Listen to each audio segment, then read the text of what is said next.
Well, good morning, everybody. First of all, I want to thank you all for coming out and attending this morning. I think we're going to have a lot of fun, some great speakers we've got, and I know you're all busy and so forth, so thanks for taking the time to come out and enjoy with some great speakers and some great content and talk about all about content marketing. And again, the folks that are here with us this morning, I think you'll get a lot out of it. My name is Mark Tennant. I'm an IT guy here at the university over at the School of Medicine, but also I'm the creative and content marketing guy at Edwards Communication, just up the road in Cleveland Heights. edwardscom.net is our website. And we're a full-service digital marketing agency specializing in web design, branding, content marketing, and social media consulting, and everything that goes along with that. First of all, I would like to thank Bob Sopko and Gene Sasso of Blackstone Launchpad here at Case, and for their assistance and confidence when I went to them with this nutty idea. They were all in. And of course, I also want to thank the Telos Alliance here in Cleveland, Ohio, world leaders in radio and television audio technology, for their contribution to our forum this morning. I'd like to also thank Al DeFranco and Walt Secura over at the Weatherhead School of Management for their assistance and encouragement in presenting this morning's forum. And of course, to my good friends Candy, Tom, and Matt Van downstairs at the Jolly Scholar, who helped put together this wonderful breakfast. And please feel free, as the morning goes on, there's lots of food and good stuff back there in the back. And especially to our speakers who have come from near and far and have set aside their valuable time to speak. And I'm very, very, very grateful for that. So without everyone's assistance, there's no way I could have pulled this off this morning. Last December, I had this nutty idea to do something for the students, to kind of put a mini conference together here at Case, but my timing maybe wasn't the greatest with this being the start of finals week and so forth. But I also thought that if they could break up the hysteria of finals week, and I think students will be probably coming in and out during the morning, and that'll be fun, and I hope they get a lot out of it as well. I really enjoy working here at the university. The kids keep me young. And again, that's kind of why I wanted to do this and kind of give back to them and show them what it's like outside of the world of academia and how everybody here that's speaking today, how they use content marketing in their business and so forth. So after the program, we're going to be going downstairs to the Jolly Scholar. All of our speakers will be down there, and we hope everybody comes down and interacts with them and so forth. And we also thought it'd be a good idea, the folks at Media Vision thought it'd be a good idea if, and for the folks that's aren't here and watching online, to be able to do a Q&A, and we'll have a microphone over to you and so forth, so you have questions for each speaker after they're finished. Hopefully, they'll be happy. I'm going to speak for them and say they'll be happy to answer your questions. So without that, further ado, let's get started. Our first speaker of the morning, diverse background in communications. After beginning his career in sports journalism, he spent time as a technical and trade magazine editor before moving into PR and marketing back in 1999. Over the last 15 years, he's had stops at the Cleveland Clinic Children's Hospital, public and investor relations firm Dixon Eaton, the Cleveland Foundation, One Community, and now Vitamix, the world's leading manufacturer of blending equipment for home and commercial use, headquartered in Olmsted Township. At Vitamix, he serves as Director of Communications, overseeing internal and external communications to promote the Vitamix brand and support corporate strategies and business objectives. Scott is directly responsible for management communications, corporate media relations, crisis communications, I like that, business unit communications, employee communications, and community relations. And I know him very, very well, because he's my brother. Ladies and gentlemen, Scott Tennant. So as Mark said, I am Director of Communications at Vitamix, and I don't want to spend too much time telling you about the company because I do want to get to what we're all here for, to talk about how we at Vitamix use content marketing. But to understand the strategy behind that, you really do need to understand a bit about the company, so I'll try to get through that as fast as I can.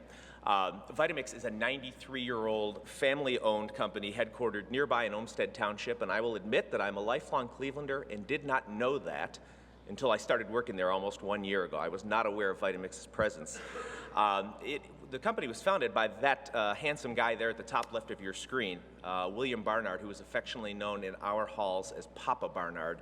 He is the great-grandfather of our current president and CEO, Jody Berg. The growth at Vitamix has been a little nuts there. When you combine employees and demonstrators, we have about 1,500 people around the world, the vast majority of which are right here in Northeast Ohio. That number, as recently as about 5 or 6 years ago, was like 150 people, 150 to 200. So, as I was just telling Gene Sasso here, you have new people hiring new people, and the chaos that ensues from that is kind of interesting, actually.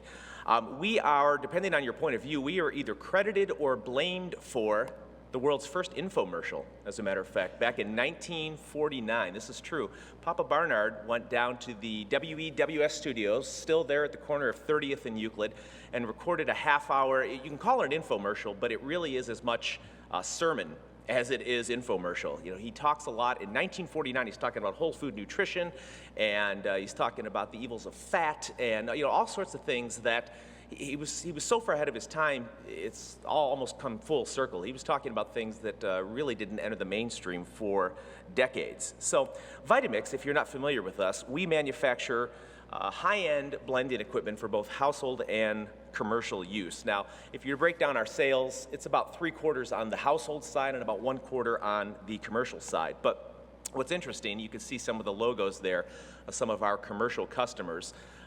People will see our equipment in the commercial space. They'll go to a Starbucks or a McDonald's or a Dairy Queen or a Burger King, and they'll see Vitamix products.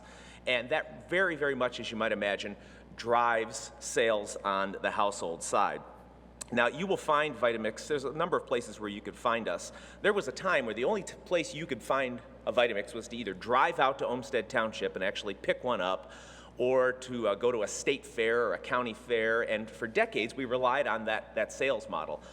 It has expanded significantly in recent years. You'll find us in a lot of high-end kitchen stores like Williams-Sonoma and Sur La Table and Crate and Barrel, and until recently Bed Bath & Beyond, though we all are still available on their website.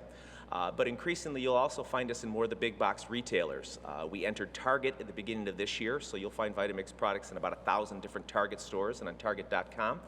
And also Costco as well. In fact, Costco is the place where most Vitamix blenders are sold. And that's not a coincidence, because we have demonstrators in Costco. If you ever walk into a Costco, you'll see the Vitamix demonstrator with the little headset mic, and they've got the blender working, and they are amazingly good at what they do, amazingly well trained. And I've gone to more than one Costco to observe how our demonstrators interact with people and how they engage them.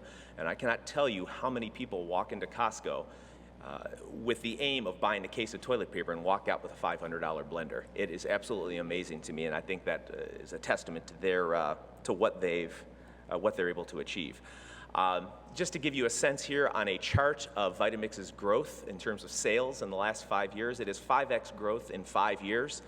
2 years ago, our sales were up 52%. Last year, they were up a disappointing 48%.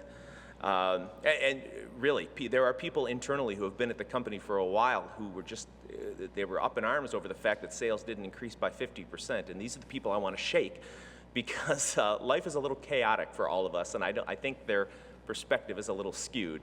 I think that curve will flatten out a little bit for us here in 2014 and beyond, and believe me, that is not a bad thing at all. So there are a number of things that are pushing this incredible growth. It really becomes a new company every 12 months or so. There's the fact, of course, that people want to eat more healthy these days, and that is an initiative that's pushed by the federal government. So you'll see more interest in organic eating, in farmers markets, a lot of corporate wellness programs, and all of these venues and for all of these audiences, the Vitamix is seen as a tool that facilitates that kind of lifestyle, that makes it possible. And once we have you as a Vitamix customer, in most cases, you will become a Vitamix salesman, and we rely on that. The average Vitamix consumer uses their machine 4 to 5 times a week, but that is a very wide range. If you are on a morning smoothie regime, you are someone that uses the machine 15 or 20 times a week. The average Vitamix owner will tell or will recommend the machine to at least 7 other people. And there was a time when we had research that had that as high as 13 other people, and it's actually trending back up toward there. Now, you can say it's because the product's so great, and I would agree that I think that's why that so many people or so many Vitamix owners are advocating for it. You might also say that you're trying to rationalize to yourself that you just spent $500 on a blender. So you're trying to get other people to do it as well. And we'll talk about that in just a moment, because that is an important factor in how we market ourselves and how we have to present ourselves to the public. You will note for several years in a row, Vitamix has been the #1 rated blender within the Consumer Reports ranking. That's true this year. It just came out a few weeks ago. And you will find Vitamix machines in the top restaurants, top culinary schools. In a lot of ways, chefs and owners are very much our advertising and our content marketing program. We have raving fans. As a director of communications, I do not lack for testimonials or people willing to talk about the product. Every day I get emails that say things like what you see on the screen here, that Vitamix is the Rolls-Royce of blenders and can be found in any commercial kitchen. Or, and I think this is bordering on the unhealthy, but it says, not a day goes by that I don't hear the sweet whirring of the greatest roommate I may ever have, which may suggest some sort of social disorder, but I appreciate the sentiment. So there are Pinterest boards galore around Vitamix and what you can do with the Vitamix machine. And you will find lists like this, 26 signs that you are a Vitamix owner. And speaking of social disorders, number 5 here suggests something that may be going a bit too far, in that on business trips you miss your Vitamix more than your significant other. We do not encourage this, I will say that. So that's great. It's an interesting little milieu, a venue in which to work. But the question is, how did we get there? How did we become this sleepy little niche manufacturer of blenders to sort of the it company and riding this huge wave of sales and popularity and advocacy? Well, it actually was the result of a very, very thoughtful, very deliberate, and very strategic process. Now, if you were to ask Jody Berg, our president and CEO, what business we're in, and actually she will ask people in the company this all the time, the answer is not, as I like to warn new employees, the answer is not that we are in the blending business. We are in the health and wellness and transformation business. And we are guided by this vision up here. And this vision of Vitamix, which has been our vision for the last 15 years, is that we are going to improve the vitality of people's lives and liberate the world from conventional food and beverage preparation boundaries. Now that's big and bold and audacious, and those 3 words describe Vitamix very, very, very much. You know, we hear it all the time that Vitamix owners have their lives changed. You facilitated my weight loss. You know, I had some sort of sensory disorder so that I couldn't eat certain textures. So everything I had to be blended, and the only blender powerful enough and good enough to put it in the food in a form that I could consume it was the Vitamix. Thank you, Vitamix. You've saved our lives. Zac Efron was actually on Jimmy Kimmel's show not long ago, and he had his jaw wired shut for 6 weeks. And he looked at the camera and said, Vitamix, thank you. You saved my freaking life. And believe me, I did tape that, and it's right up on my desktop. So we did distribute that by social media. So all that is also great as well. But here's the problem. Here's the marketing challenge that we face, and I call it the problem of the $500 blender. The fact is, if your vision of a blender is the Hamilton Beach or the Oster that you received for your wedding, which retails for $50, maybe $100, you're going to see a $500 blender and you're going to ask, are you kidding me? I will say this, if you've never encountered the Vitamix, we actually have a quote that is, it's painted on the wall of our manufacturing facility in Strongsville, and it came from a Wall Street Journal writer who asked that same question, why would anybody pay $500 for a blender? And the writer bought a Vitamix, became a fan, became a devotee, and the writer's quote that we have painted up on our manufacturing facility was, the Vitamix is a blender in the same way that a Predator drone is a slingshot. Or was that the other way around? The point being that there are blenders here and there's Vitamix up here. Vitamix is an extremely versatile machine. We like to say it'll take the place of 10 or more different appliances in your kitchen. You know, from choppers and grinders. You can make hot soups in the Vitamix, and there's no heating element in it. It's just from the speed and the friction and the power of the motor and the blades. You can make sorbets. You can, of course, make smoothies. You can chop. You can grind. You can do all sorts of things with the Vitamix. And one of the things we encourage among customers is culinary exploration and finding new ways to use the Vitamix. Now, as we're trying to solve this problem, we have to educate people as to why this is an investment that's worth it. And by the way, it's also a very durable machine. I hear from people all the time that have had their Vitamix machines 30, 40, in a few cases 50 years, and they still work just fine. So it's made that way. And I was telling Brian before that we actually have a repair facility of only 4 guys for 1.4 million blenders that are created each year, and they are not busy. And they'll be the first to tell you that. So it's like the Maytag guy for those who grew up in that generation that know that. So we not only have education to do, there's a certain wow factor that we need people to experience at all steps of their journey as a Vitamix owner. From the time that they see a demonstrator demonstrate the product, to the time they open the box, to they take it out, to they first use it, and as they integrate it into their lifestyle. We actually have, at our production facility, people whose title is, and this is true, wow coordinators, and they're right at the end of the production line. And as soon as the machine is assembled, it's gone through all the steps of being assembled, it's this person's job to check every little bit. Is this knob on right? Is the faceplate shiny enough? Is the blender fitting into the base exactly right? To ensure that the wow factor is there for anyone who is buying and first opening up the product. And they have the authority, if something is not right, they got a little chain and they pull it and the whole line shuts down until we fix whatever it is that's detracting from the wow factor. So, as a marketing department, we realized we had this big challenge. We needed people to understand what Vitamix stood for, how it could change their lives. And what we realized was that we have several moments of truth with any given customer, potential customer or current customer.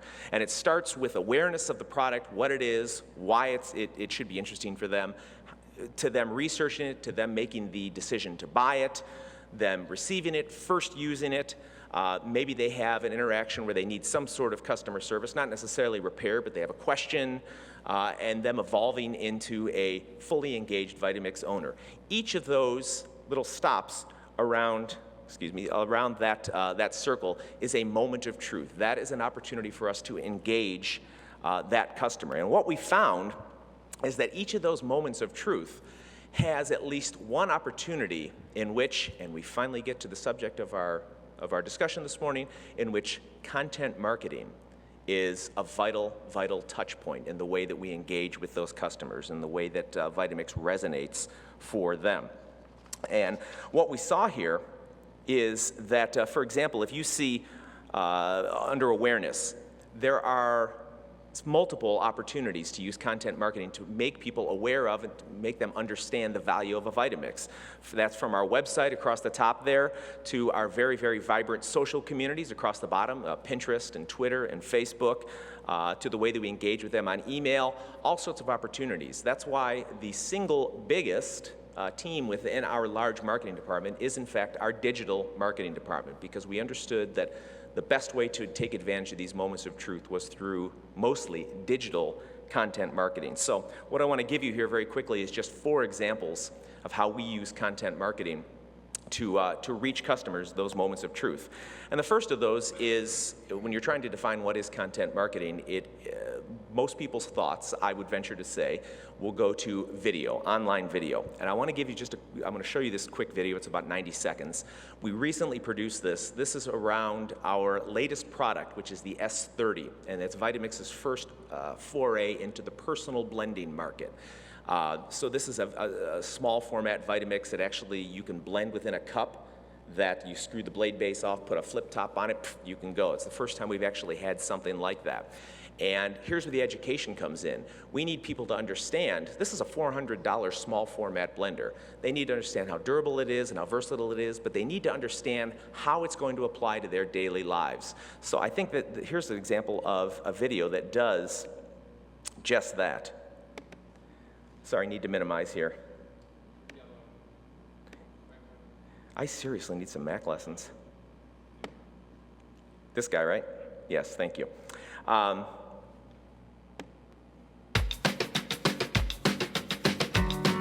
There it is. Night and day, you're with your friends. Could I be afraid?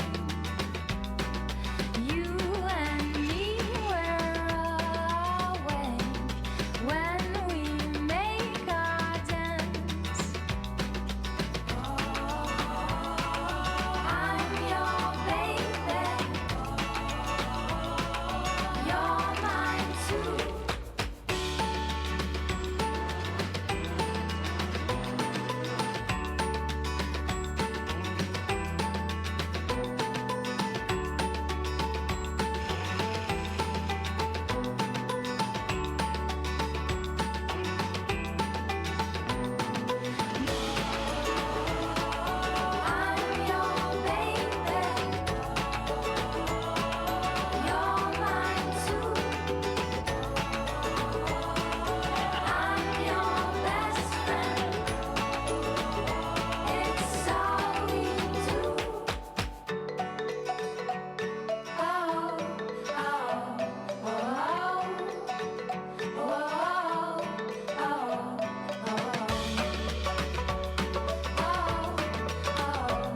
tell you two things about that video.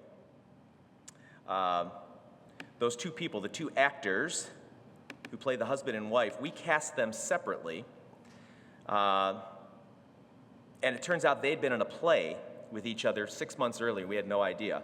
So there was a little bit of built-in chemistry between the two that I think worked really, really well. I will also tell you this. I have 5 children, ages 8 to 20, all of whom have seen that video and all of whom said, why don't we have one of those? Which, number one, is very gratifying to hear that the video works, but number two, makes me realize we need to have a talk about being susceptible to marketing. We haven't quite talked about that yet, apparently. So, but that's a good example right there. What we're trying to show is that this is an investment in your life. Yes, you could go get I hate to even say the word, a Ninja or a NutriBullet or something like that. But number one, it's going to break within a couple of years, and number two, it's not going to have the versatility. It's not going to let you be these people. And we're trying to make this aspirational for people. So there's a good example of where content marketing is very, very strategic for us in the way that we position and the way we market the product. I'll give you 3 very quick examples, then I will be quiet because I don't want to mess up our timing too badly. Our second most popular piece of content that people request is recipes. And if you go onto Vitamix.com, you will find a vast bank of recipes that people can access. Every Vitamix product virtually comes with a cookbook because people will see a demonstrator use the product, they'll bring it home, they'll take it out, and then they'll realize, I have no idea what to do next. And it does take a little bit of education to understand how to use the product well. So recipes that we share through social media, that we share through Facebook and other social media channels, that our customer service folks will share and send out email to people or send actual analog hard copies to when they call in. Very, very popular pieces because what they do is they keep, if you recall from that circle, we want you not only to use the product, we want you to evolve into an engaged multi-time per day user. And the way to do that is to keep you stocked with attractive, delicious, and relatively easy to make recipes that are going to encourage culinary exploration as well.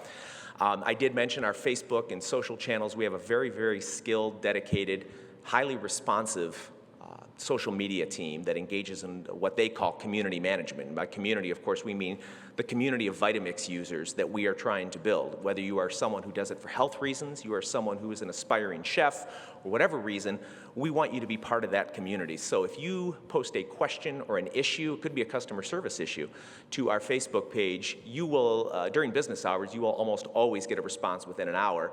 And even in off hours, it won't be very long. It'll be a little bit later in the day when you will get an answer, because we find that may not be, it's through a digital channel, but is a very hands-on, very human, non-digital way of keeping people engaged and keeping them along that moments of truth continuum.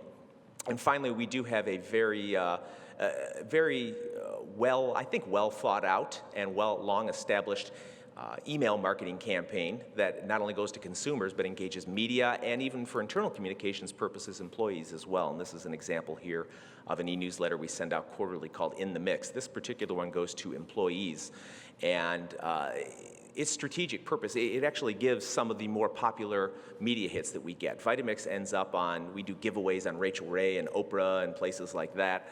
We end up in a lot of the big newspapers and magazines, and employees don't always notice that. So we try to compile that for them so they can see that in an easy format.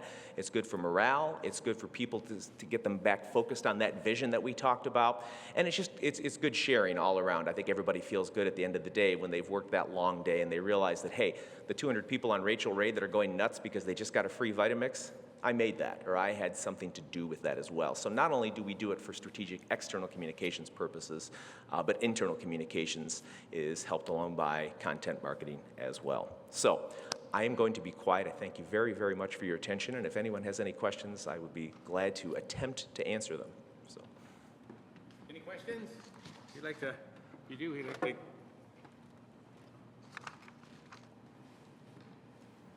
Thanks. I'm curious. We saw a lot about marketing and sales-driven content marketing. Can you talk a little bit about how content marketing, how you use content marketing with crisis mitigation or any other of the spectrum of marketing communication? Sure. Well, I will focus in specifically on crisis. I had been at Vitamix about 3 months, and we had what in the corporate manufacturing world is truly a crisis. We had a recall on one of our containers. It was actually, we had 19 or 20 instances in which during operation, one of the blades would actually break off an operation. Not a good thing. It did not meet the Consumer Product Safety Commission's threshold for a recall, but we still conducted the recall. And this was a relatively new container. One of the complaints about the Vitamix for a long time was that, well, I love the big container, but it doesn't fit under standard kitchen cabinets. So we made one that we called our low profile. Some people call it the squat container, same capacity, but lower. And it was within that particular one, and it turned out to be a supplier issue. So people had a lot of questions, not only obviously about the safety of their own product, but the process of how to participate in the recall when we were actually getting those machines back. The vast majority of that communication happened through content marketing and through digital means. So, we put out a video that kind of explained the ins and outs of here's what you need to do, here's how you know if your product's affected. We tried to be very, very responsive through our community management, through our social channels, and most of the people that we surveyed afterwards that were engaged through what you might call content marketing channels, we're very, very pleased with the way the process was handled. So you're right, it is multifaceted. So, good to come back. Any other questions? All right, everybody, my brother. Oh, wait, here we go. We got one more, great. Hold on. That video that you showed Sure. was how did you distribute that video? Was it a commercial that aired on television? Right now, you will find it in two places, Vitamix.com/S30. And as a matter of fact, if you go to that page, you will see it looks markedly different than the rest of the site. It's sort of a sneak preview of our new look and which way we're going. You'll also find it on our YouTube channel as well, and then every once in a while, our social media team will distribute that out through social channels, Twitter and so forth. So it's probably the best piece of video Vitamix has ever done. And it was a considerable investment in time and resources, but I think it's going to be worth it because, as we said, of the strategic value of it. So, that is being considered. We do have one television commercial called The Secret Ingredient that you will find on specific targeted cable networks, so HGTV and I forget the Food Network and a couple of other places, but that is under consideration now. You're about the fifth person in the last week I've heard say that needs to be a TV commercial if we can cut that down. So, Yeah, a couple questions over here, great. it was a firm, I believe, in California, and I don't know. I think it was an LA firm that did that. Hi, I'm Joe, and I had a question. You mentioned earlier that you had a Facebook page for Vitamix, and I was just wondering, in your opinion, how valuable do you think, social media like Facebook or Twitter contributes to, sales or revenue? Whether it leads directly, if a customer sees the Facebook page or likes it, does that directly lead to a sale sometime later on, or influences their friends? Yeah, it's a good question. It's difficult to measure that, but there are at least two ways I think anecdotally we believe that it contributes to sales. One of which is people will post all the time on the Facebook page the $500 blender question. Saw your demonstrator, loved it, can't get myself to write the check, convince me. And our social team, our community managers are really, really good about saying, well, here's the versatility, here's the durability, here's what you can do with it, here's the advantage over product X, Y, and Z. And we'll hear a lot from those people back. I got it. You were right. We loved it. Very, very rarely do I hear people saying they were disappointed. So that's one way. And I think another way is when people come on and again they're considering that purchase. They're in that awareness/research phase.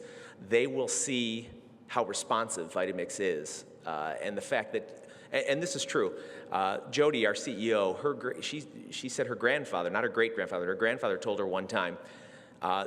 If someone is not going to use the machine, we would rather they bring it back, and I'll pay for the shipping. And we do to this day. It's a very, very liberal return policy, very, very comprehensive warranty, because we very much care that people get the machine and they use it, and they become, again, these engaged users. So I think that is very, very obvious that it is not our Facebook page comes across as not profit-driven so much as customer-driven, and that is a very, very deliberate thing. So I would love if we could get some sort of metrics, conversion metrics on that.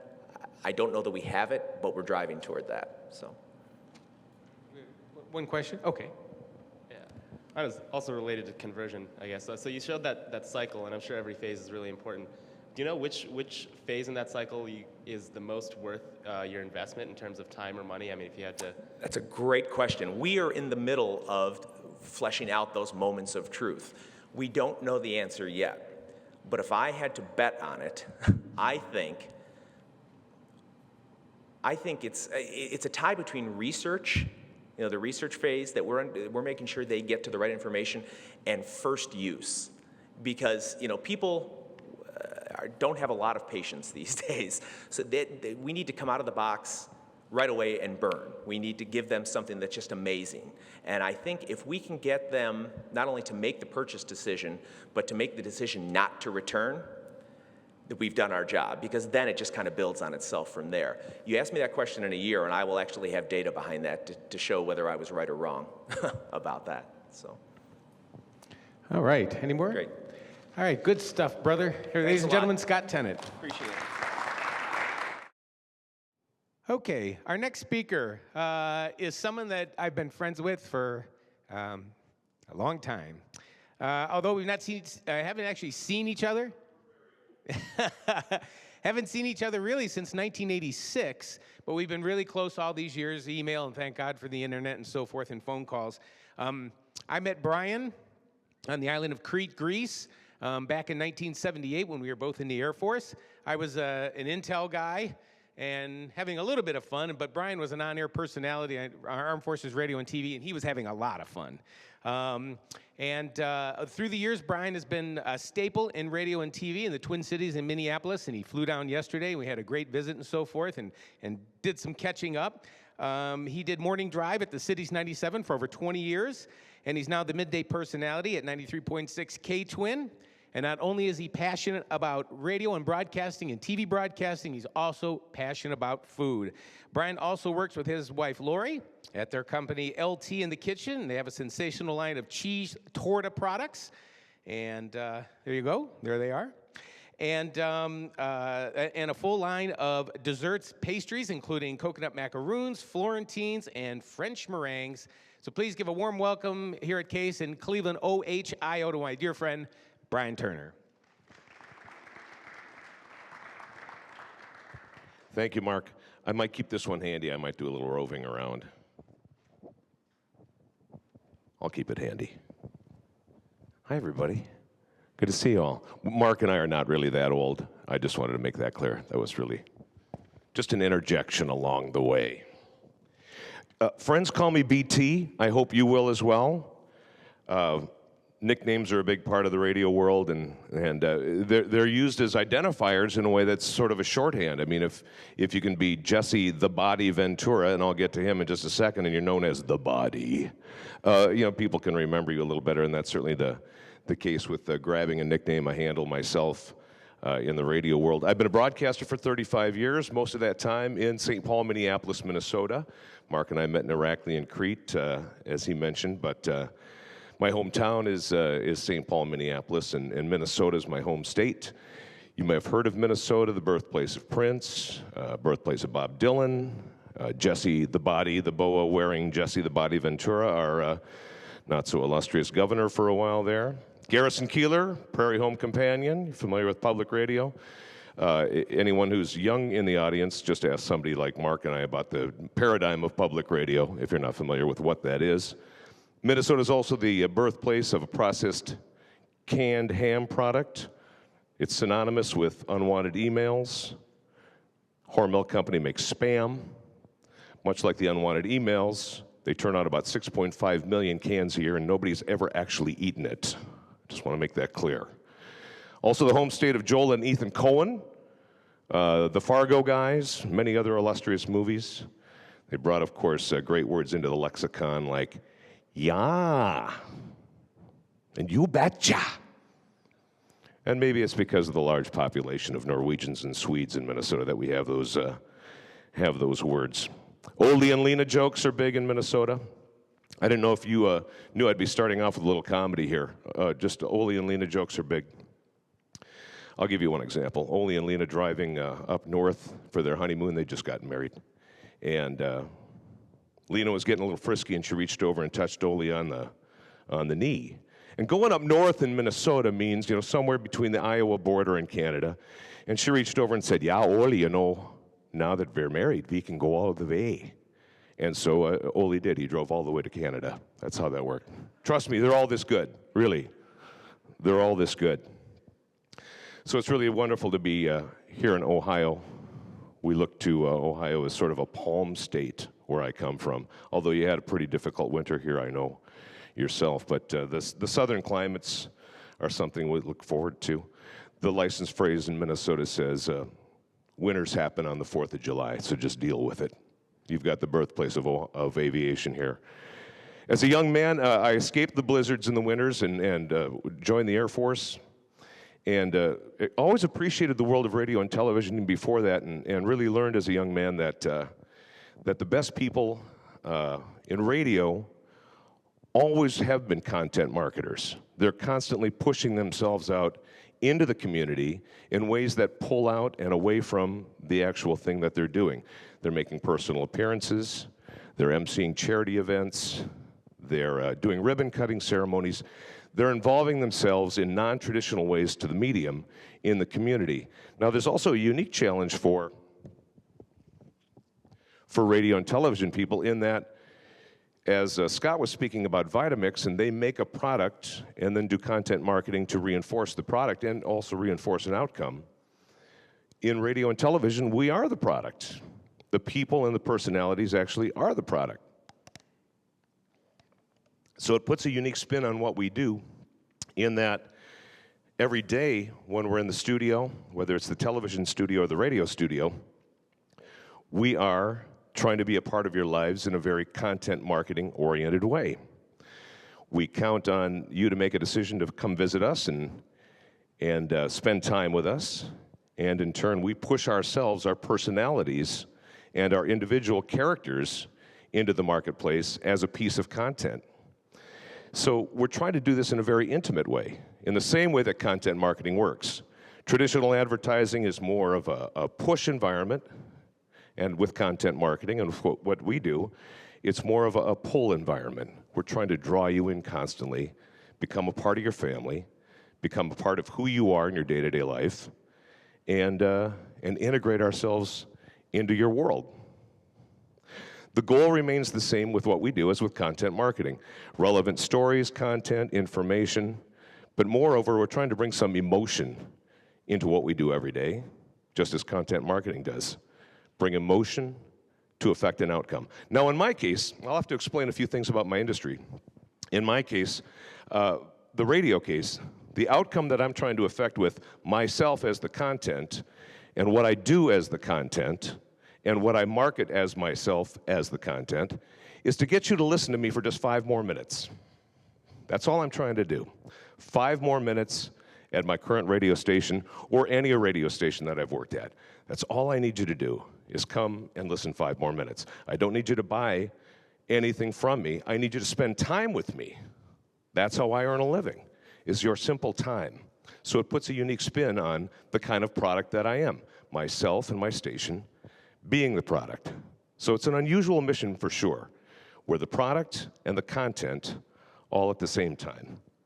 We're trying to develop a deeper relationship with you, providing ourselves as, again, a content piece constantly, all the time, 24 hours a day.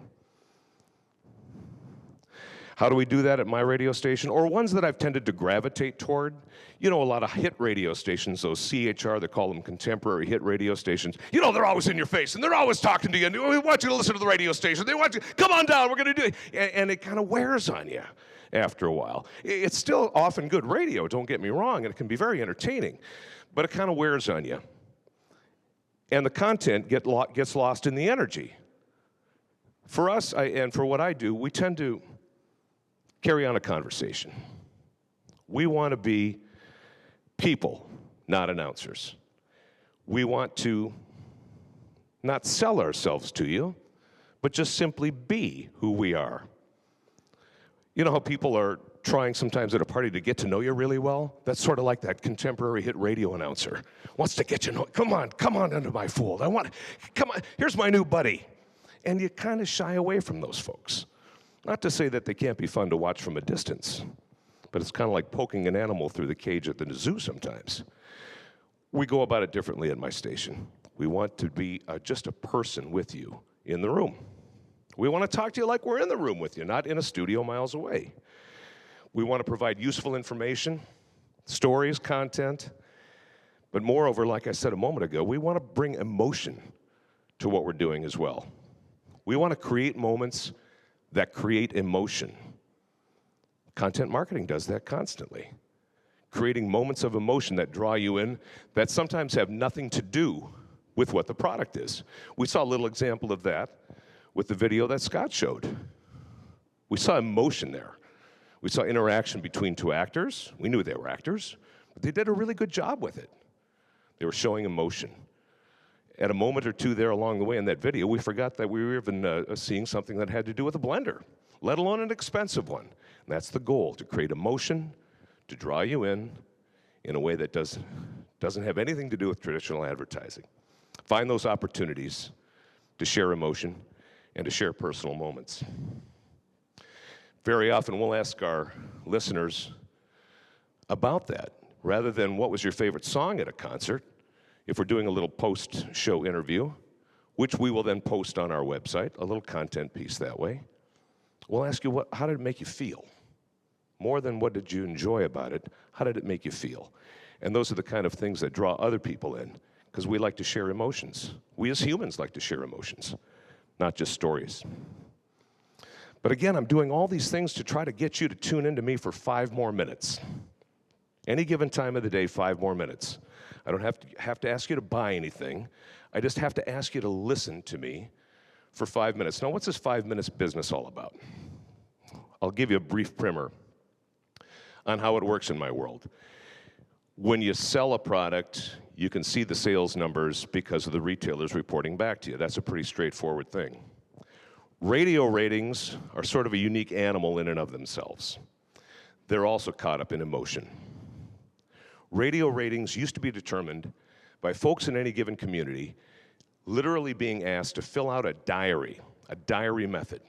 1,500, 2,000 people, depending on the size of a market.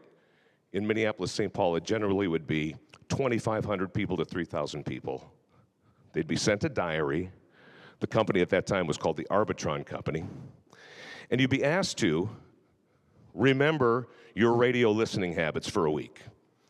And you would be asked to actually carry this diary around with you and sort of tabulate what you were doing. Do you think anybody did that? No. I better stop the car. Before I go into the CVS pharmacy, I better write down what I was listening to. It didn't happen. Nobody did that. So it was an impressions business that we were in. Our job was to impress you with who we were. So you'd hear the call letters a lot, you'd hear the station identifiers a lot, you'd see the billboards, and they would just try to impress you with who the radio station was so that you'd remember them. A simple remembrance device. An impressions business. Now it's a reality business. For the last number of years, the Arbitron Company is now called Nielsen Audio. You guys have heard of the Nielsen TV ratings. Nielsen now owns the audio rating service that used to be Arbitron. And folks in any given market carry around a small electronic fob now. That's a personal people meter. If I take out my phone and give you a visual display, it's about a third of the size of my smartphone, your smartphone. It's got a little clip on it, and it actually listens just like we listen and hear the radio. There's a subsonic frequency embedded in our signals, and so this thing can hear what you're being exposed to in radio. So you can see the difference here now. Before, you were being asked to simply remember what was going on with your radio listening. Now it's an actual reality business, as this thing hears what you hear. So here's how a radio station then gets credit for that listening. It's measured in quarter hours. From the top of the hour to the 15 mark, from the 15 mark to the 30 mark, from the 30 to the 45, and from the 45 to the top of the hour. Seems pretty simple, but there's a little complication in there. We're given credit for a quarter hour of listening if you tune in for just 5 cumulative minutes in any one of those quarter hours. Cumulative minutes. So maybe you tune in for 2 minutes here at 12:02, and then from 12:10 to 12:13, you tune in for another 3 minutes. There's 5. I get credit for that quarter hour. If you tune in from 12:13 to 12:18, I don't get credit for either quarter hour because you only listen to 2 minutes in one and 3 minutes in the other.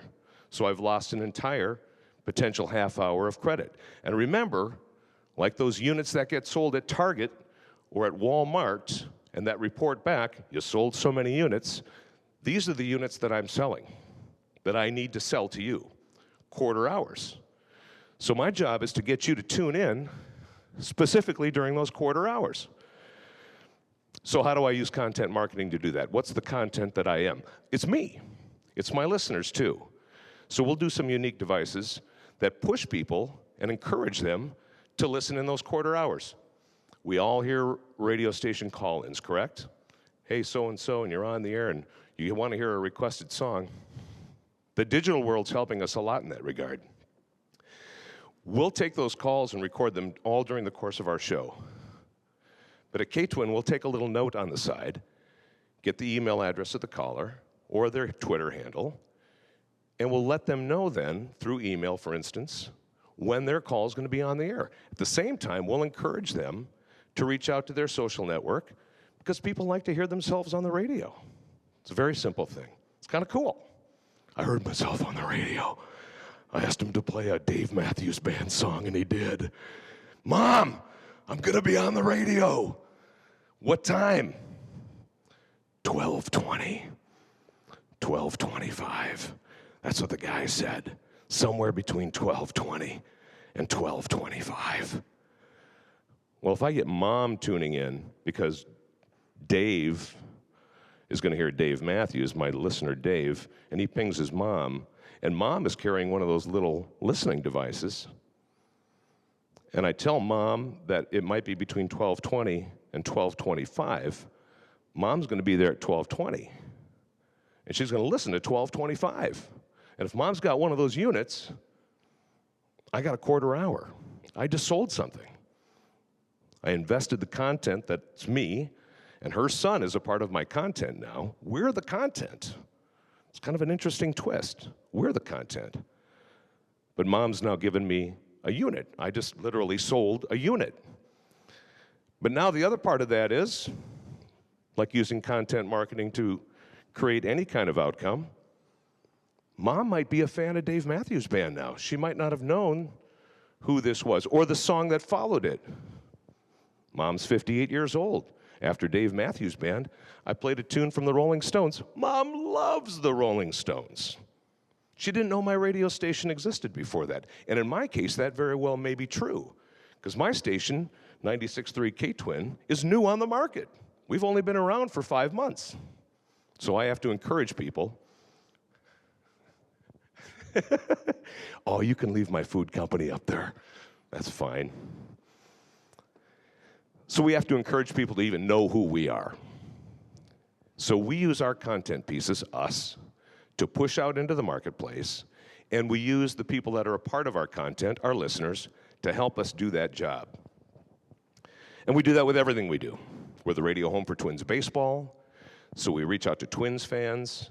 We create moments with the players on the air, whether it's a videotaped interview that we post at our website. Now remember, that videotape posted at my website doesn't do me any good in selling units.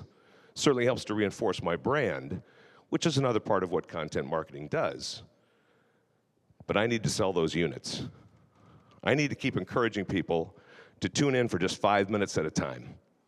Strategic 5-minute marks, though, strategically placed.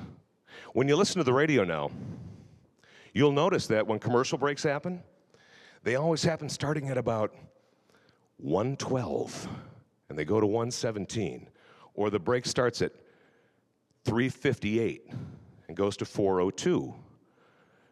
Now, do we generally, I'll admit it, we know what happens.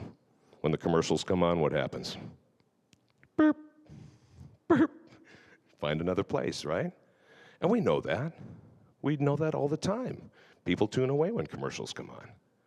But that's why those commercials are put in those places, those quarter-hour places, so that we can get as much credit as we can here and here and here and here, and let those quarter hours be bridged by potential tune-out pieces. Now, we use content, again, ourselves and the things that we have to offer, consistently, 24 hours a day at the radio station. We push that to the website, and same thing with on the front end and the back end of commercial breaks. We're trying to get you to hold on or remember to come back. People know from time, if you tell a buddy of yours, I'm going to do something really special for you in 10 minutes, you go off and do something else right now, they can go do that. They'll remember, though. Oh, I got to come back in 10 minutes, that special thing that my friend told me. And remember, I'm trying to be your friend. I want to be your friend. That's what I do. I want to be a part of your family, a part of your life. I got to come back in 10 minutes. Something special is going to happen. Now, remember that something special better be paid off. It's got to be a piece of content that has some meaning and bearing.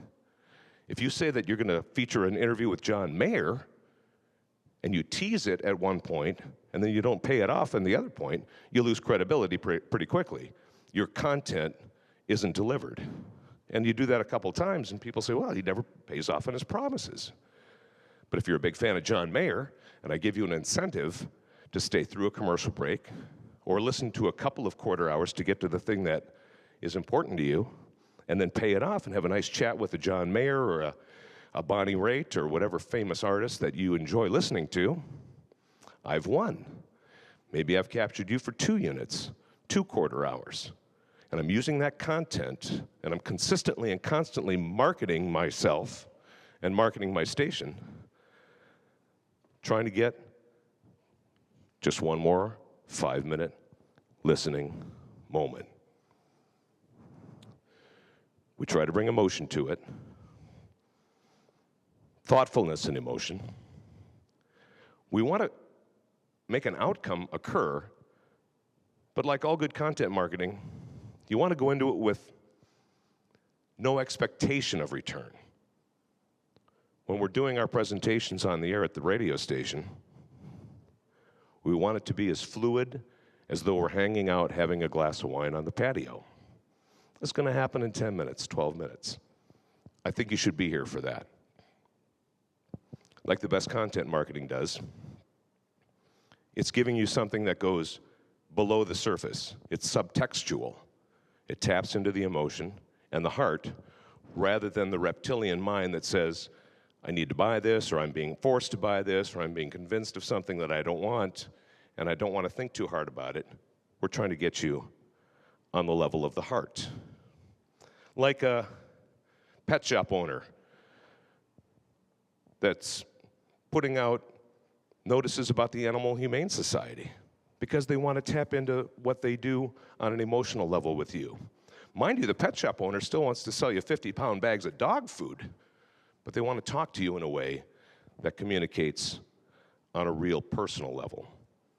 Like the limo driver, the limo owner who publishes and distributes a list of great theaters and restaurants in their city because they want to show you places that are fun and entertaining and engaging on an emotional level. The limo owner driver still wants you to book their limo service for a theater and restaurant night, but they want to engage you on a way that taps into your heart and taps into your soul.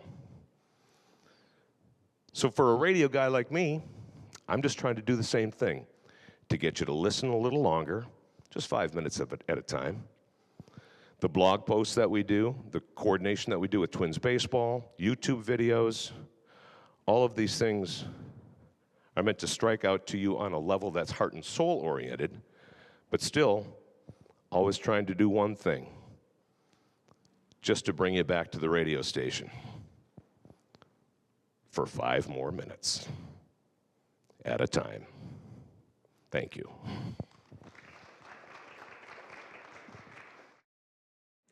Well, just a few months back when I was putting this thing together, I asked Bob Sopko of Blackstone Launchpad here at Case if he had any ideas on who I could get to speak that was a student and had a passion and would be willing to share their entrepreneurial dream, and he recommended our next speaker. He's a Northeast Ohio native from Strongsville and attended St. Edward High School. He's now completing his junior year here at Case and working towards a degree in business management with a minor in entrepreneurship. He and friend AJ Mahalik were on a bike ride through the metro parks one day, and they were throwing around ideas and back and forth, and they asked themselves, why can't we see all of our social networks in just one place? And that's where it all began for them. They developed the idea for a few months and were accepted into the Launchpad Accelerator program with an initial $25,000 in funding. And that's when Whittle was born, and here to talk about it is our next speaker. Please give a warm welcome to Matt Strayer.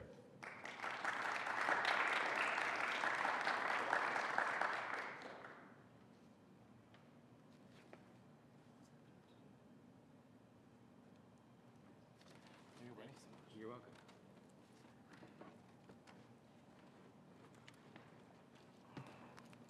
Hi, everybody.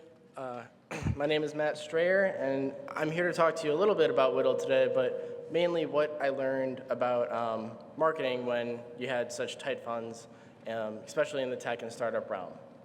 So my story began even before Whittle. AJ and I had a company called Fly Designs, which was a graphic design and web design company that we founded my freshman year of college. We kicked that around for about a year, and then we decided we weren't truly passionate about just building clients' websites for a while. And so we moved forward and got the idea for Whittle, as he noted on the bike ride through the metro parks. So Whittle, how many people out there are on Facebook and Twitter, or Facebook or Twitter or LinkedIn or anything? How many of you guys see content that you don't necessarily care about?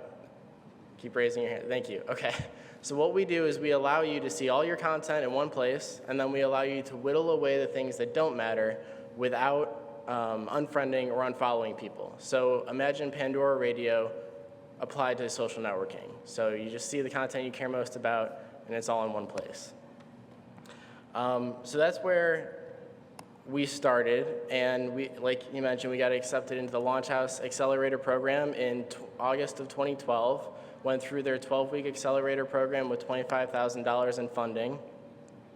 And we met a lot of people along the way that were going through the exact same struggles that we were, trying to get our product out there, trying to build the product, and marketing was a thing that that Launch House and all the other accelerators very much push for, so that we can get a validation to say that what we're building is actually worthwhile.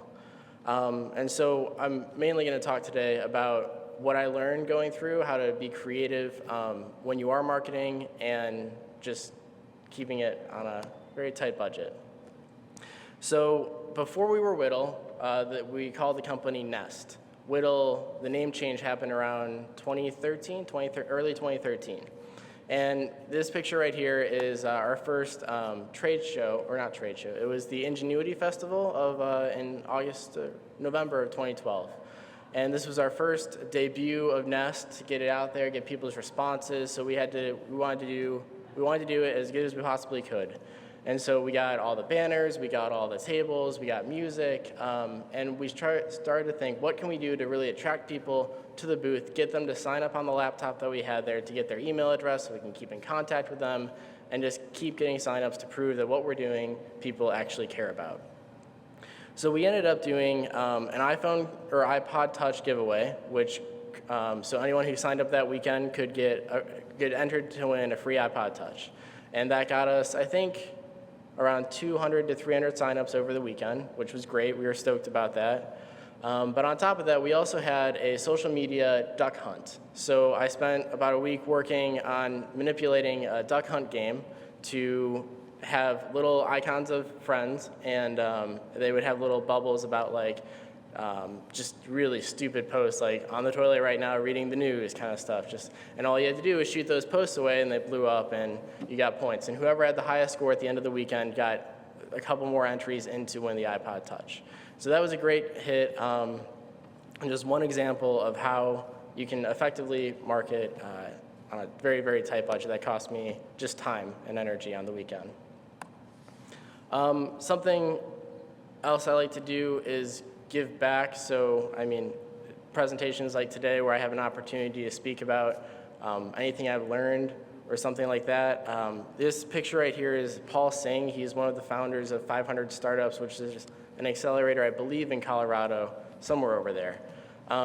And he spends 90 to 95% of his time on airplanes going to different places talking about the good of entrepreneurship and how to get your community to embrace the entrepreneurship spirit and further economic development through entrepreneurship. So 90% of the time, he's not even talking about 500 startups. He's just out there doing good for it, and hopefully good things will come from it, because he gets to meet every entrepreneur in all of these cities. So he's just placing himself in good situations where he can further his own company. So right here's a picture of Len Gray, who is a founder of Inlaw.me, a company out of the Bizdom Accelerator, and he is the epitome of being human. He's such a charismatic character. He created these, I think, I forget what the name of it is, but I believe it was like 97 seconds of snarkily, hastily made content, episode 1. So he's just talking about his business for 97 seconds. It's cut really funnily. He's got little subtitles under while he's talking, just making fun of himself as he's talking. It's very human, and people responded extremely well to this. And he's not pitching his product; he's just talking about it and making fun of himself at the same time, which generates the human aspect. Another way to go about this is hackery. So Reddit is a website that we had one of the founders come in, I don't know, a couple months ago and speak to us, but it was just a simple social network based about posting content, links, pictures, etc., and upvoting and downvoting, and just a community based around sharing content. And Reddit didn't start off with this big insurge of people. Reddit started off with not a lot of people at all. They started off with 10 users, 20 users, like anyone does, but they were stuck there. So what they said was, why don't we just create a lot of different accounts, and we'll all log into these accounts and act like content's going on. So they were posting pictures, and then they would log out and log into 3 other accounts and comment and upload those pictures. And so they spent a vast majority of their time just faking it, that people were actually on here. So if someone happened to stumble upon Reddit and find that there's activity going on here, they would be more inclined to sign up. And it worked. Reddit is a huge social network that has a massive following and a high retention rate of people coming back to this social network every day. And it started with just a bit of hackery. Continuing down the hackery line, there is Hacker News. And Hacker News is a blog. It's a blog based around, started by Y Combinator, which is a very prestigious accelerator over in the Valley. And Hacker News is looked to as one of the best sources of startup and entrepreneurship-related news. And so people go to this website every day, like millions of people, and if you get your content to get to the front page of Hacker News, people have seen like thousands of requests per second hitting their site as soon as it gets to the front page. So it does your product an extremely big favor to get it up there. So one thing that a bunch of entrepreneurs and I in the area have done is if you give your post a chance, you get a couple of people to upvote that post really quickly, and it gives it a better shot to get it to the front page, which will inevitably give you page views, and those page views convert to either signups or feedback or nothing. But the moral of the story is it's not that hard to get yourself to the front page or get your content out there if you're a startup looking for a bit of exposure. Another thing I learned, and this is something that Gary Vaynerchuk talked about in his book, Jab, Jab, Jab, Right Hook, and it's just giving. You should be giving 90% of the time while you're out there marketing, because people respond very well to gifts. It's just very simple. But 10% of the time is the right hook, and the right hook is the ask. So right here is an example of a friend of mine, another startup founder, Mitch Turk, and he had a blog that was labeled around his company called Vendalize. And almost all of the content on there, I think all of the content on there, was just lessons learned and takeaways from what he has learned and what he has been doing. So right here, the art of saying no, which is just talking about how we have such limited time, and when we say yes to everyone, we can't get done what we actually need to get done.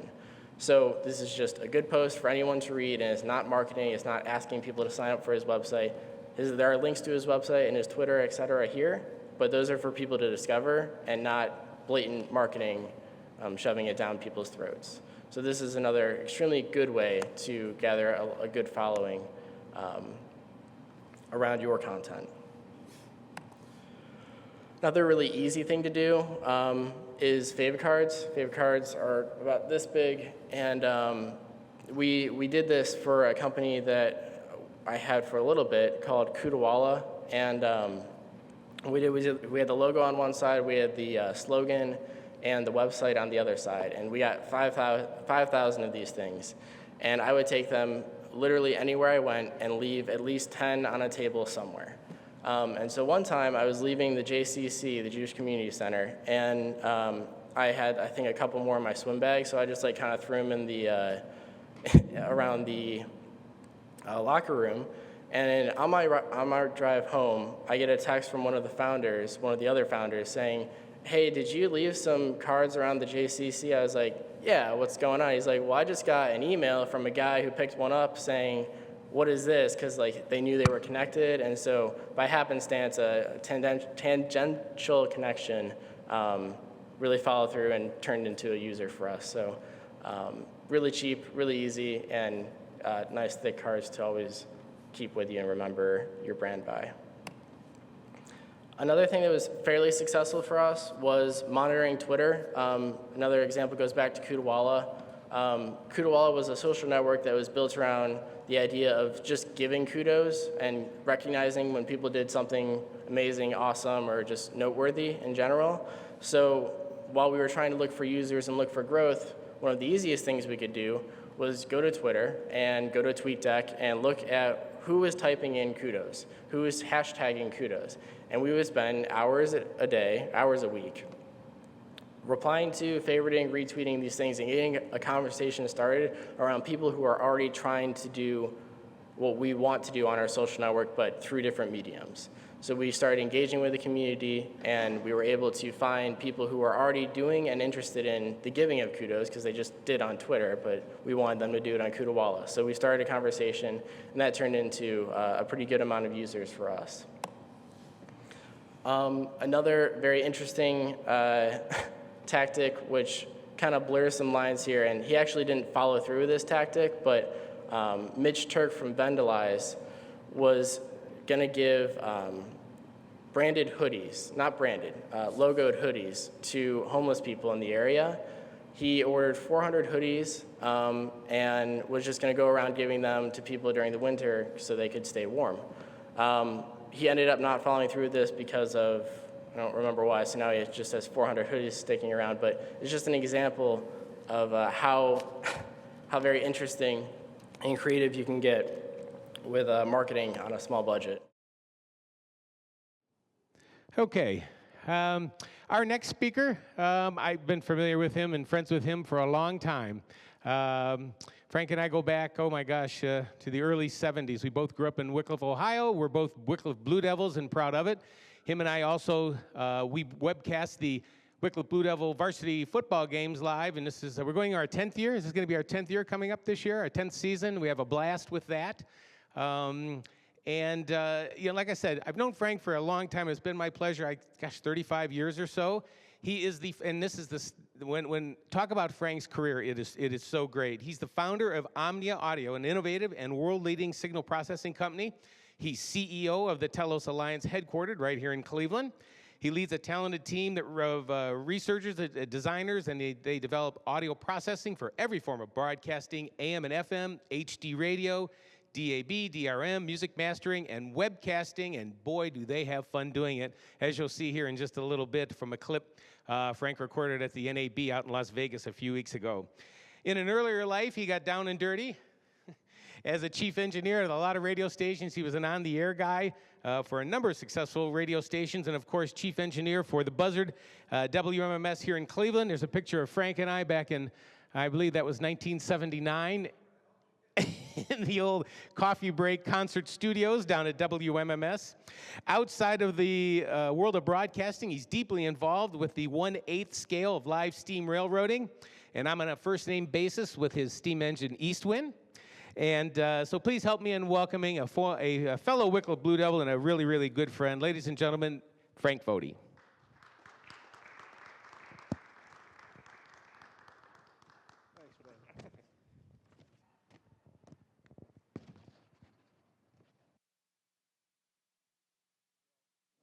I guess I'm going to start off by, since Mark, wanted to go back into the wonderful world of yesterday, I've got something here to share with all of you. Speaking of the Wycliffe Blue Devils, once I find it here, there we go. DJ picks it up. He's across the 30, across the 40. He's across the 50. He's got to be one man. He's down to the 30, the 20, the 10, 5. Touchdown, Wycliffe. Nice. Good job. Oh, yes, baby. The guy saying nice, nice is sitting right over there. But Mark's right. We do have a lot of fun webcasting the Wycliffe Blue Devils. And actually, while I'm digging up my PowerPoint here, I can tell all of you, see, I am a Mac guy. It's the red button there, guys. All right.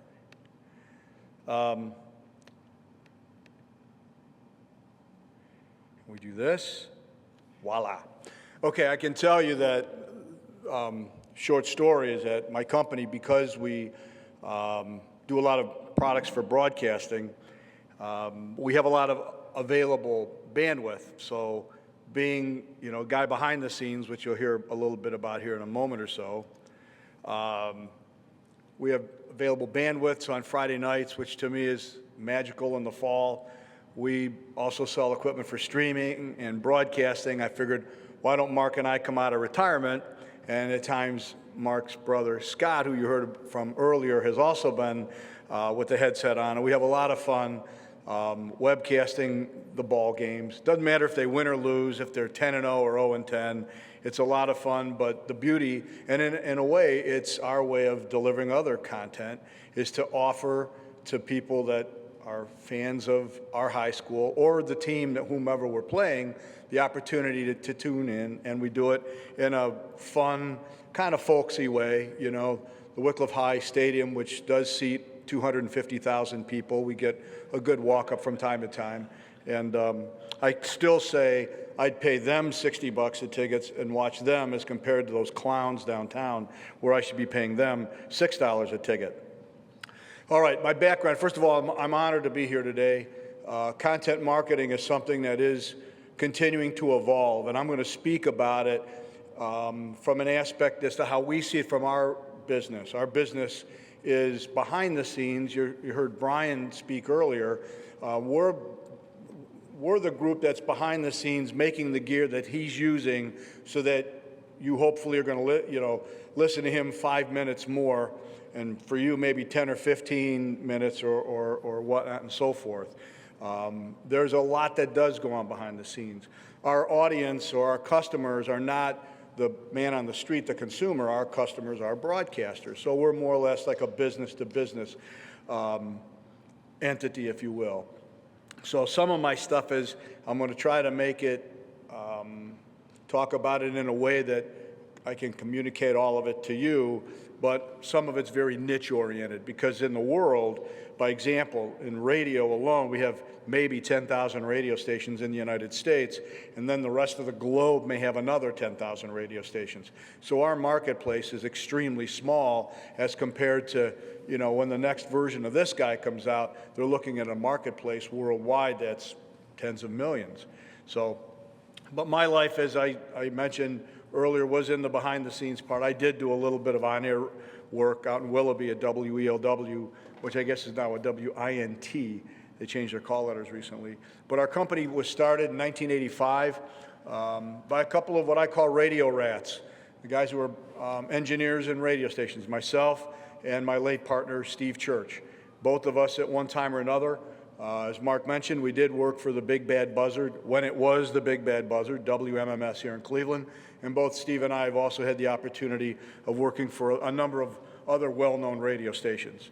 Back in 1983, I had the opportunity to design and build a little pea shooter radio station, what at the time was a pea shooter radio station in West Orange, New Jersey. We moved the transmitter into a little building over in Manhattan called the Empire State Building, called it the Flamethrower, and on August 9th, 1983, WHTZ, better known as Z100, went on the air and went from worst to first in one ratings period. For some of you who may be able to listen to satellite radio, Z100 is now, I think, channel 12 on the XM Sirius satellite radio system, and I'm the, snot-nosed kid that got to put that thing together and get it started back in 1983. So how did I get from doing that kind of stuff to where I'm at today? Well, our earlier presenter was talking about being an entrepreneur. At the time, I didn't know really what entrepreneur was, but I had myself and Steve, we both had an idea for a better mousetrap. Steve's background was in telephony, or putting telephone calls on the air, and he designed a product called the Telos 10, which to most of you may not be aware of, other than probably Brian and Mark. When it comes time to put a telephone on the air, they don't just pick up the phone and say, "Hello, caller, you're on the air." There's a whole behind-the-scenes technological thing that's happening that allows the caller to get on the air and then the caller to be able to hear the disc jockey, yet the disc jockey doesn't sound like he's on the telephone all the time. Steve Church came up with a way to do that better than anyone else, and that's how the original company, Telos Systems, was launched. My background was, it was on my shoulders to make our radio station appear when you came across the dial, be it 100.7 in Cleveland or 100.3 in New York, that when you hit that radio station, it came out of you and hit you in the nose. Like Roger Daltrey once mentioned, that the beauty of the Who was being punched in the nose and somebody saying, "I love you." That's the subtlety of the freight train as to how our radio station sonically presented itself. Now, we had all the same equipment as everyone else, but was actually what we did with that equipment that enabled that sonic presentation to hit the listener such that they wanted to listen to it. When you went across the dial, it grabbed you. And I was the guy that was the brains behind the devices that did that, and that's how, in 1988, a company by the name of Cutting Edge Technologies was born here in Cleveland. It's now known as Omnia, and then slowly but surely, Steve and I, we decided to join forces, being two combination colleagues as well as good friends. We basically pooled our efforts together, and then we did something what's called the bootstrap method in business. When you go into business, you can see if somebody will fund you. Some people may invest. We took whatever money we had available to us, which was, I had, I think, $30,000 in a bank account, which came about from the sale of a house. And in 1988, I didn't know a thing about capital gains tax, so I personally funded the Iraq War. With regard, you can thank me, by the way, but I'm not a warmonger. But the bootstrap method is you just take whatever you can, you throw it at it, and then you just work your little tail off to make it go. And here we are, in the beginning it was myself and my cat, Steve and I think a cat, and that was back in the late 80s. And today we're here and we've got 120 some people that span the globe, and we're based here in Cleveland, Ohio. Our mission is to design and create innovative products that are relevant, disruptive in technology, and design products that the marketplace didn't even know it needed. You probably have heard that phrase one time or another by someone a bit more famous, actually a lot more famous, and unfortunately he's not with us anymore as well. His name was also Steve, and I'm speaking of Steve Jobs. We've used Apple Computer as a model for ourselves. Back when Apple Computer was still that garage-based organization, that was that skunk works, if you will. Does that model still ring true for us today? Maybe to some degree, but there was something that was an intangible that Steve Jobs brought to Apple, and I'd like to believe that Steve Church and myself have brought to our organization. And there's a way that the intangible that I'm speaking of which does come out in the form of content marketing. Brian alluded to it earlier. You know, he's selling you. It's his personality that, you know, along with the rest of what goes on the radio, that if it captures you, you're going to stay with it. Our job is, in the marketing area, is being able to do that, to try to draw people in so they at least want to take a look at our products. Now, I'm going to modestly say that our products, and we have, as you can see there, and I'll talk about each of the brands here in a moment, each one of them are referred to as the best in their class. So if there's a way that we can draw a prospective customer in, just to have them try one of our products, well, then the product, then it's up to the product to sell itself. But it's getting that person in, and much in the way that radio advertising is. The job of advertising isn't for the radio station to sell you what's at Giant Eagle or Heinen's or the automaker. The job of advertising is to get you to go there so that you'll say, oh, yeah, I am going to shop at Giant Eagle. Oh, yes, I will buy this automotive. Or, you know, in the case of Vitamix, you know, if they're running an ad, it's for you to at least, you know, go to Bed Bath & Beyond and you know, then Bed Bath & Beyond, it's up to them to actually sell you the product. So it's basically much the same here. Telos Systems, you know, just a little bit of background on some of these companies and some of the things that were basically industry first and some technological firsts. Telos Systems was the first to make use of a technology that's now commonplace. It's in all of your phones, called DSP, digital signal processing. Back in 1985, it was way out there, and Steve Church was the first to introduce that into the broadcast marketplace. 1992, Steve was studying something called audio coding, and he made a venture to Germany and connected up with an organization in Germany. It's their version of what we used to refer to here in America as Bell Laboratories, called the Fraunhofer Institute. And he was the first to license the ISO MPEG Layer 3 audio coding tech. We brought it into this country. We didn't invent it, we brought it into this country, the first people. You know it as MP3. And the way it became alive in the United States was the lab in Germany. They didn't have an outlet other than us. So we helped, as a matter of fact, I think some of the first licenses of MP3 that were distributed for free to college students was on this exact campus. And the reason that happened was one of our areas of recruiting was Steve and I would contact some of the professors and the deans at some of the engineering schools here and ask who are some of their star students looking to want to, you know, get in the working world. And we gave them internships, and if they were as good as they were advertised, they ended up working at our company. And by the way, we have quite a number of alumni from Case Western Reserve that work for us. Omni Audio was founded by myself in 1988. I took on a market brand leader at the time that had 85% of the market share, and now in that period of time, we've gone from worst to first, just like Z100 did in New York, and now we're the worldwide brand leader.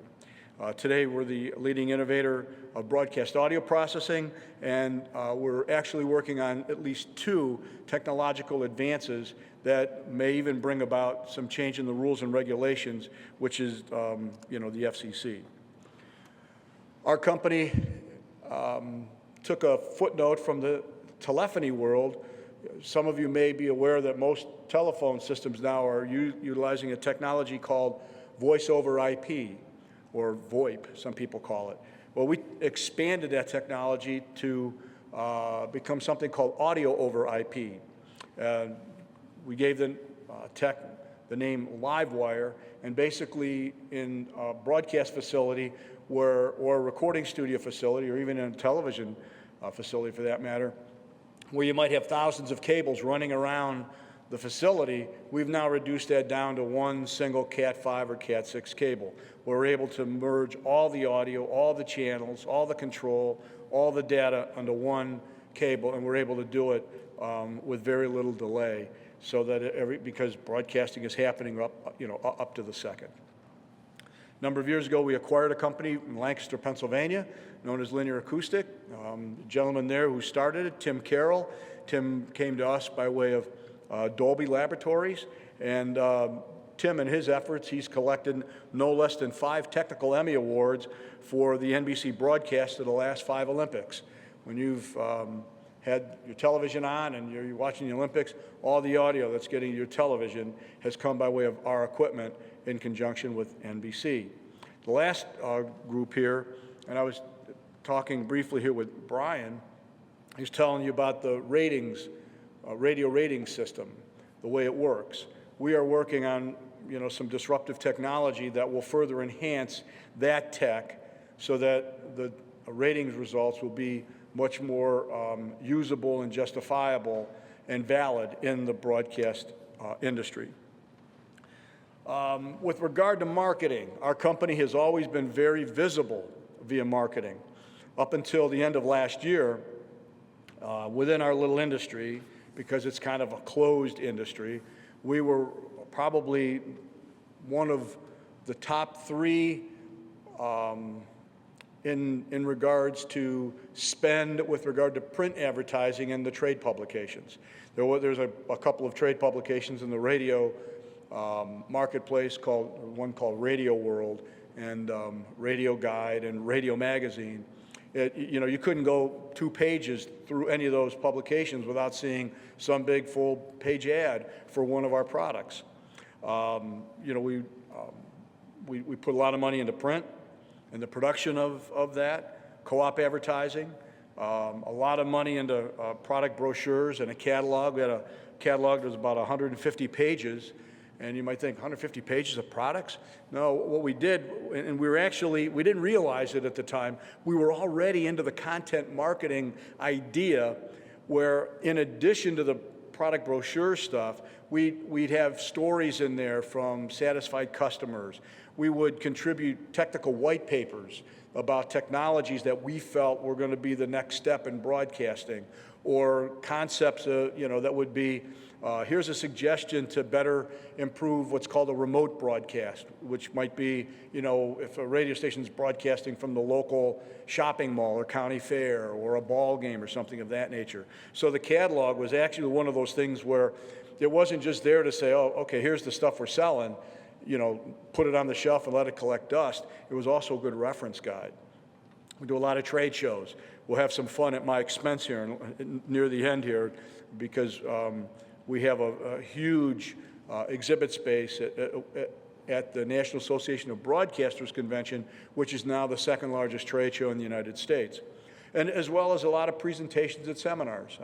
I speak probably half a dozen to a dozen times a year at broadcasting seminars and conventions and regional shows and things of that nature. And it's not so much about talking about my product, but talking about technology and how it can be made better for the industry. There's a psychological benefit, and this applies to anything. And you saw it a little bit in the 90-second video that Scott shared with us. If I stand here and tell you how great my company is, or buy this device or that device, it's going to go in one ear, not the other. But if I stand here and I educate, and if I never even mention my company or our products one time, but if I educate you on something, you're going to feel a connection. You're going to feel, wow, this guy knows what he's talking about. So in that area, and if this is an area of your interest, I think I need to talk to him. So what am I doing? I'm actually selling myself in a way that you don't even realize it. So giving technical talks and seminars is something, and educating. Education is very, very important. Now, saying social media has changed everything, I mean, that goes without saying. Mark, you asked about the aha moment, and with regard to sharing information with all of you today. The aha moment for me actually began a couple of years ago, and I started to notice that the trade publications were shrinking in size, meaning the number of pages, yet the ad rates were going up. Now, I'm the one that signs those checks, and I'm thinking, you know, these are ad dollars that are less efficient.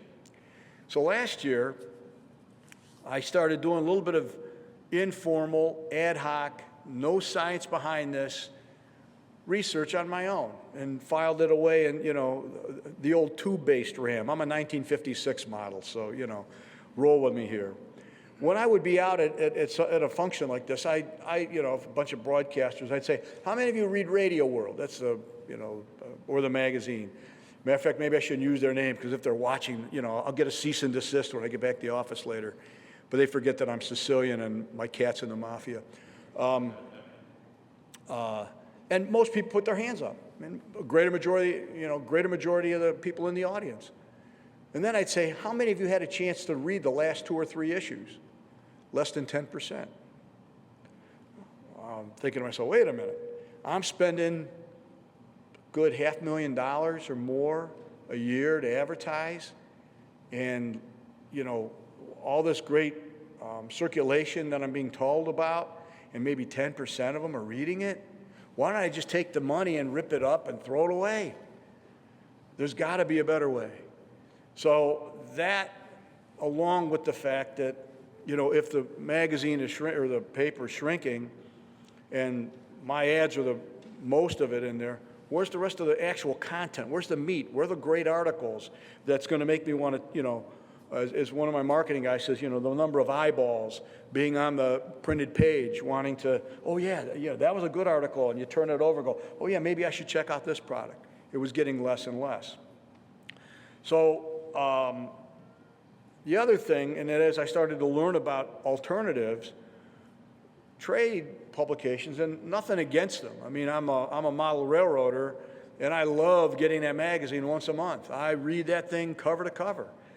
But publications, while they may have a large distribution, they cannot determine how, when, and where the content is read. So it was time to, you know, go into, you know, that out-of-the-box thinking. What else is there? You know, the content, and also content exists in a single direction only. There's really no efficient method to know if the marketing content is read or how the end users can easily connect. Very small or delayed feedback path. And we live in a world today where it's happening just like this. You know, I mean, events are going on and people in the event, you know, they're texting or they're, you know, sending notes as we're speaking. I mean, it's possible that things learned this morning have already been sent back to your companies or what have you. That's how quick things are happening. Well, last year I learned of this book called Utility. And I got it, and every once in a while you get a book and you know, something just consumes you, you know, and I read it cover to cover in a weekend. It was an amazing book.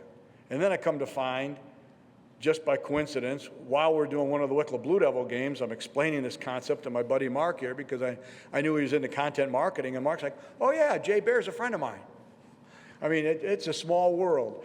This book, and if any of you want a reference with regard to content marketing and different ways of going about it, I highly recommend it. It's an easy read. It's a fun read. You'll learn so much.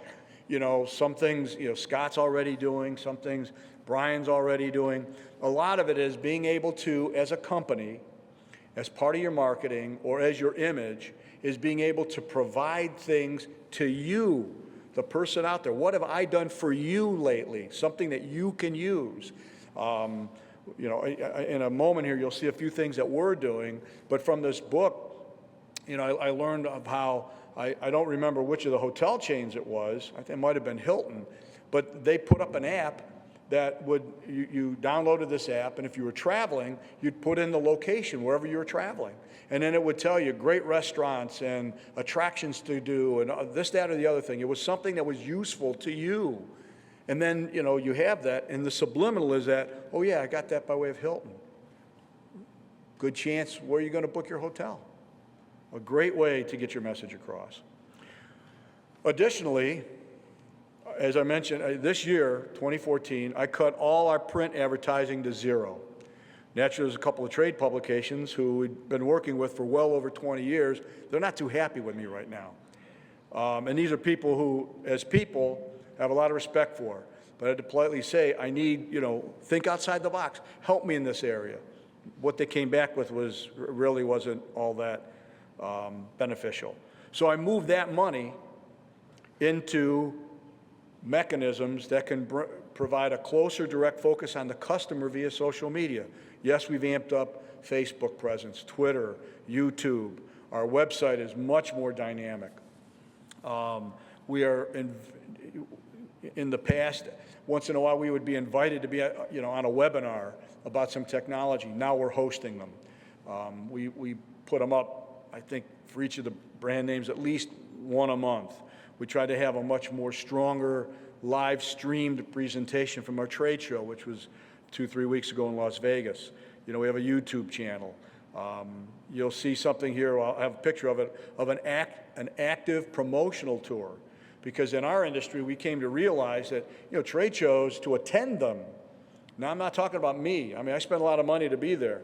But for the average attendee, it's very expensive.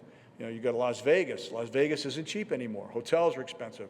Taxis are expensive. You get in a taxi in Las Vegas, it's $3.30 just to get in. Let's say to go from here to the Starbucks across the street's $10, and I'm not kidding. So we said, okay, if the trade show attendance is going down, how can we bring the trade show to them? So we have an active tour going on right now all across this country, and you'll see a bit more about that here in a moment. We've engaged our customers with outreach. There's a lot of customers who want to tell the story. Last Friday, I was with a critical, important customer in Boston, Massachusetts for a classical music station. We put one of our audio processors on the air. Classical music, where dynamic range and audio files, it's so important. And we were able to sonically enhance the presentation of WCRB-FM, so much so that their audio rivaled that of the rock and roll radio stations in Boston, which normally never happens. Their management was so happy, they want to go online and tell their story. You can't buy that. You cannot buy that. Our product catalog that I mentioned before, which cost a lot to produce, but then a lot to print, then a lot to ship and mail. We've now created it as an app for both mobile platforms. Go and download it. Imagine the major cost savings in that area. And another aspect, you got to keep it fun. I believe that in business, if you can't keep it fun, hand in your keys, turn it in, and if you're not doing something in your life that's fun, why do it? Here's a bit, if you go to the Telos Alliance website, it's an interesting website because from the Telos Alliance website, you can then get to any of the product line websites, which have their own addresses. And when it first comes up here, here's the, Andrew Jeffries happens to oversee all the Clear Channel radio stations across California. And Clear Channel is the largest broadcaster here in the United States and a very happy customer. So somebody comes on, they see this guy, learn of his testimonial. I didn't do the work. I didn't tell the story. Andrew told the story. And when he's involved with My FM, which is the #1 rated radio station in Los Angeles, Kiss FM, legacy radio station, and a number of others, Andrew, I can't thank you enough. Here's a little bit, I don't know how well it's coming out, but some other parts of the main website that'll give you access to the other parts of the website, or websites, I'm sorry. And from here you can see some of the aspects, because we put a lot into not only this presence, but as another way to have outreach, we offer a 5-year warranty on our products. We offer 24/7, 365 support on our products, which is very few companies do. We have, as I mentioned, webinars. We also have it where if through the web or any of the links, you click on it, there's that hidden feedback that goes to our database, so that if somebody's looking at one of the specific products, our salespeople know about it. They'll know where the lead came from. Lead generation is so difficult in any business, and here we have there is this interaction that's going on constantly a view basically of our YouTube channel, which it contains a lot of not only, and it's not like just product videos. It's people telling their story, and it's amazing how much traction you can get when somebody's capable of telling their story. This here is we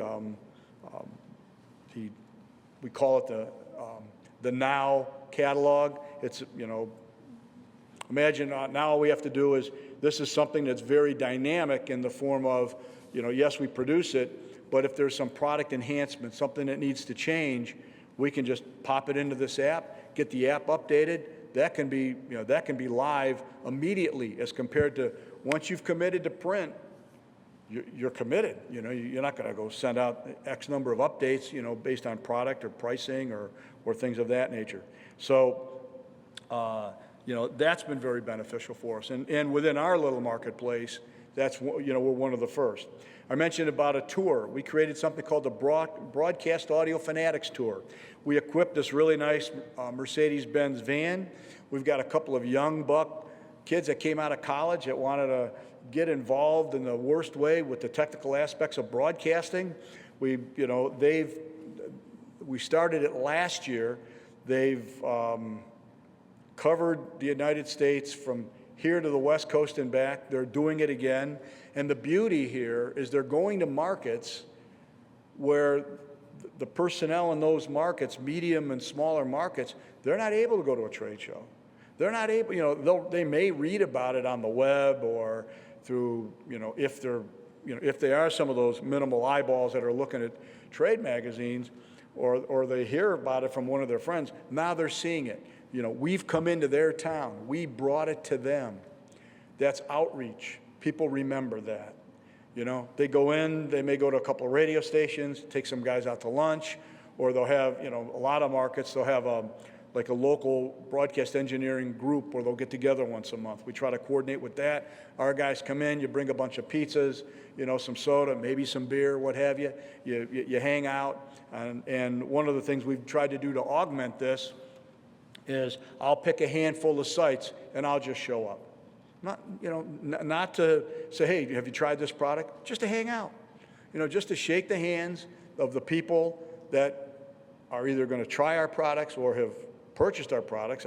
If I can modestly say, there's probably at least one of our products in every radio station in America, and probably television stations as well. And just to say, what, thank you very much. And or you have, if they say, Frank, we have an idea we'd like you to consider. I'm here to listen. And on occasion, it's kind of, somebody asked Scott about the crisis situation. It's always, I tell our people, if I'm at a trade show and somebody does, they come up and they, pull on the jacket sleeve. It's like, you better take your patience pill because you're about to hear something you probably don't want to hear. Somebody was having a problem. Well, if you have that opportunity to sit there and listen and tell that person, oh, I think I'm aware of that. Here, let me put you with this person back at the office, or let me get the information. I'll see to it that we get that fixed for you right on. That stuff goes a long way. And in its own way, it's our way of doing content marketing. I'm not asking for people to listen for 5 more minutes, but in my own way, I'm doing much the same that Brian's doing. But it's in a much smaller industry. And and some of you may be thinking, well, Frank, you can get away with that because you're dealing with a smaller marketplace. Yes and no. Think about Apple. We've all heard the stories about how, obnoxious Steve Jobs could be, right? But how many times did Steve Jobs in the evening get in his car, drive down to the headquarters and go into the customer support department and say, let me take some calls for a while? I mean, how cool was that? Guy, probably one of the richest companies in the world, and he connected. He wanted to know what was going on. When you make that connection, that bond is hard to break. So this is something that we've got going on. It's going to continue. As a matter of fact, we're going to expand it since, they drive the same way south of the border. They'll be going to South America, and at some point, they'll be heading north of the border, heading on up into Canada, and we're giving some thought to doing something like this in Europe as well. Because the products we manufacture are usable, around the globe. So the future, Content marketing is still evolving. I think, some of ways that it'll evolve is doing things like this. Mark, I give you high marks for pulling this together. This is a first. And I say this a lot as a developer myself, but in the marketing area, it's even more important. Your imagination is the limiting factor. And, I still think that we haven't even begun to scratch the surface. Things are happening so fast, and it's the people that are able to come up with neat, unique ways to get their message out there that where people remember. Those are the things that are going to stick. Measurement metrics. Obviously the effect on sales. I mean, any company that's doing it, at the end of the day, they're doing it because they're out to make money. I mean, that's the whole part of capitalism. You're out to make money. So you want to be able to measure how are you doing with regard to generating more leads, getting to those leads, and is it coming back in sales? And the other aspect, effect on customer satisfaction. If your sales are going up and or hitting the targets and your customer satisfaction is where it needs to be, there's a good chance that your marketing and content marketing is very successful. So, in wrapping things up, remember I mentioned you guys the earlier comment about having some fun. Well, like I said a few weeks ago, we're at this trade show. You're on your feet for 4 days, and it closes down at 2 o'clock on a Thursday afternoon. We have this big 40 by 60 area where the audio is supposed to be kept rather conservative. Well, for some reason, I've started a tradition where 8 minutes and 32 seconds, Mark, you know the album, it's track number 9, was released in 1971. A particular song by The Who somehow comes up at full volume. And this past year, my gang and I decided to turn it into a small flash mob.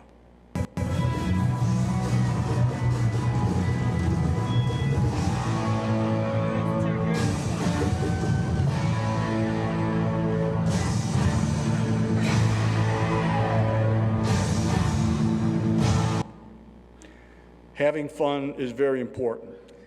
I want to thank you because this presentation was produced in a steam-powered man cave, and if you like to play trains as much as I do, see me afterwards. I'll tell you about a cool little railroad about 30 miles east of here out in Penitentiary Glen. In honor of Earth Day yesterday, I was out burning about 50 pounds of coal at this railroad with this locomotive known as the East Wind, and I want to thank you. And I think we'll wrap it up with, it should be up.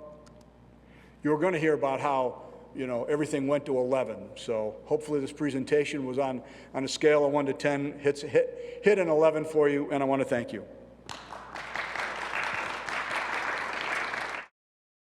I first met Joe a little over a year ago at Baldwin Wallace. He was speaking to the students there that I guess now he's doing online. A lot of students having finals this week, and everybody watching and all over the state as well. We appreciate that. And since then, it's been my pleasure to interact with him a few times online. I listen to his podcast to interact in a great way. I know it's a one-way thing, but my 55-minute drive-in from Geneva once a week is great. His podcast, This Old Marketing Podcast, is great. You should listen to it, too. He's been gracious, kind, and there to favorite my tweets and provide support from afar, and I appreciate that. He's the founder of the Content Marketing Institute, the leading education and training organization for content marketing, which includes the largest in-person content marketing event in the world, right here in Cleveland, Content Marketing World. He's just returned from a trip all over the world, including the Content Marketing World in Australia, and then the Content Marketing World in Singapore. Joe's third book, I just held up here, is the Epic Content Marketing, How to Tell a Different Story, Break Through the Clutter, and Win More Customers by Marketing Less. It was named one of the 5 must-read business books of 2013 by Fortune magazine. And as I said, we've got a lot of e-copies to give away. He's co-authored 2 other books as well. And Joe's been spoken at over 300 locations in 12 countries, advancing the practice of content marketing. He's delivered keynote speeches for a dozen of events and organizations, and he's here this morning to share his story and talk about what we're all here to talk about, content marketing. Please welcome Joe Polizzi. All right, fantastic. Thank you. Thanks for having me. All right, thank you so much for having me. It's wonderful. Actually, my wife graduated from Case Western. Social work, we won't hold the social work Mandel School against her, but I appreciate being here. I don't get to do a lot of local events, so I'm really excited to be here and talk to you a little bit. I think I've got you, what, for 40 minutes or so? Is that cool? As long as you're still here, I'll keep talking. We'll keep doing that. So it's nice to do that. I'm actually headed off to Chicago and then Toronto for a couple other events here today. So I'll try to engage with you and talk a little bit about this evolution of content marketing, as Frank was talking about. It continues to evolve. If you don't like the term content marketing, it might be a little bit of my fault. I started using that term back in 2001. It happened to catch on. It's good for us, but it seems like everybody's kind of getting behind this industry. So I'll talk a little bit about that as we go. Mark talked about the Content Marketing Institute. I don't normally talk about all the stuff we do, but I want to tell you that we are a Cleveland-based company, because most of the time I talk to Cleveland people and business people that are on here, they don't know we're actually from Cleveland. So we're headquartered in Cam's Corners. And the biggest thing that we do, besides our online training and events and our international events, is we do hold Content Marketing World, which is our international, which is will be in Cleveland September 8th through 11th. And we'll probably have more than 2,000 people from 50 countries coming in. It's actually the largest recurring corporate event in Cleveland, Ohio, which Positive Cleveland just told me about that, so that's pretty exciting. These are the type of people we work with. These are our clients that we do consulting and advisory with. And then this man, everybody watch House of Cards? Anybody watch House of Cards and Mr. Kevin Spacey? All right, so Kevin will be our closing keynote at Content Marketing World this year. So if we can't get you with the 120 sessions and 100 speakers from all the brands that you love, maybe you'll come because of Kevin Spacey as we go. So I'm your final act. I was only able to catch the last couple, but really enjoyed them. Appreciate you being here. I will hopefully be able to entertain you. I'm going to try to be more like this guy and a little bit not like this guy. I don't know why. These are like my far one end of really good and one end toward I don't want to be this guy. But we're going to do this. So before I get started, I'm going to ask you a question. So I've done, over the last 12 months, I've done about 100 different presentations all over the world. And I found that there's one key to a successful presentation. So I want you to think about, what really makes a successful presentation? So any thoughts? Go ahead. Answer the audience questions, to the needs that you have. So hopefully your pain points that you're trying to get solved, hopefully I'll answer those. Go ahead. Good content? I hope so. If I'm not delivering good content, I'm in trouble. Yeah? Some kind of emotional connection? Absolutely. Another one over here? Raise your hand. Yeah. Engage with the audience. Hopefully I'm doing that right now. Anything else? Yeah, go ahead. Working. I told the woman running the video here, thank you, by the way. I said, I can't stand behind a podium. I have real issues with that. So those are all really good. Actually, the last time I did a presentation, I asked this question.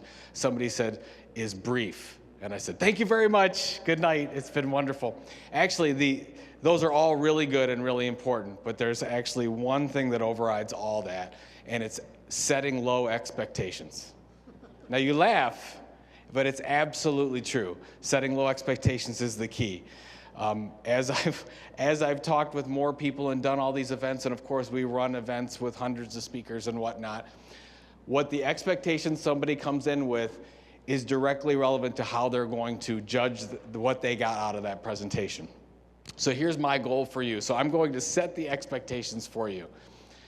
We work with mostly large enterprise businesses, and I know a lot of you some of you are with startups, some of you are students, some of you are teachers, professors, and whatnot. So you're all coming at this content marketing thing from a different standpoint. Some of these things I'm going to talk about are not going to be relevant to you, but hopefully it'll give you some new insight into something. But my goal is that you get one thing out of this presentation. I've got 5 things that I'm going to share with you. Maybe 4 won't be relevant, but hopefully one thing. So if I can at least give you one thing that you can take and leave with and do something actionable with, then hopefully we'll be successful and I will have met your expectations. All right, you ready to go? Get started? All right, so I'm going to talk about the evolution of content marketing, as Frank was talking about. It is amazing listening to the history as you've been through this whole thing, how much it's changed so much. And you talked a lot about you cutting your advertising program. We're, of course, seeing that. I just met with one of the largest top 5 companies in the world, and we met with their chief marketing officer in Singapore. And I was asking, I said, well, where are you getting all the funds to do all the content creation and distribution? He said, we're taking it right out of advertising. So didn't used to be the case, by the way, but now that is definitely the case. We're seeing a slice off of advertising, but we're seeing a lot of change in this industry. And just to tell the point of the evolution of content marketing, I want to start off with this guy. Anybody familiar with Mr. Carlin? So I love a lot of what George Carlin does, but my favorite bit is a 5-minute bit that he does on stuff. Anybody seen it? Okay, it's my favorite one. So if you haven't seen it before, if you don't like offensive language, then don't watch it. But if you're okay with it, it is 5 minutes of it. Mr. Carlin goes on and talks about the purpose of the human race is basically to collect stuff. And we collect all these things and we put them into storage units called houses. And I saw this image and I'm like, that's so true, right? So we go out, we buy stuff, and we put them into storage units that look really similar to this. We put them in there, and then what do? We leave the storage units to go out and get more stuff so we can bring it back to our storage unit. So he goes on and goes through that, says it much better than I do. But as I was listening to this presentation from George Carlin, I said, this is exactly what's going on with content marketing right now. So let me paint the picture for you. So back in the day when Frank was talking about doing the catalogs and product descriptions and advertising and all the corporate sales material that we as companies, we had lots of stuff. We had lots of stuff that talked about our products and services, and it was all good, right? And then we had website. This was fantastic because what did we do? We now have a place to put all our stuff. So we felt that we had this website, so we had to make sure that we put it somewhere. So we took everything, all the product stuff, all the marketing stuff, all the sales stuff, and we put it on the website, and we thought that it was good, that it was the right way to go. And then we're like, okay, good, we got that done. And now we've got all the social media stuff. We've got blogs, and we've got webinars, and we've got Facebook and Twitter and Instagram and Pinterest and everything else. And we're like, this is awesome because not only we had the website, but now we can take all our content stuff and we can throw it up on social media, thinking that that's the way that we're going to grow our business and just put all this content up and up and up. So this was the general thinking, very linear.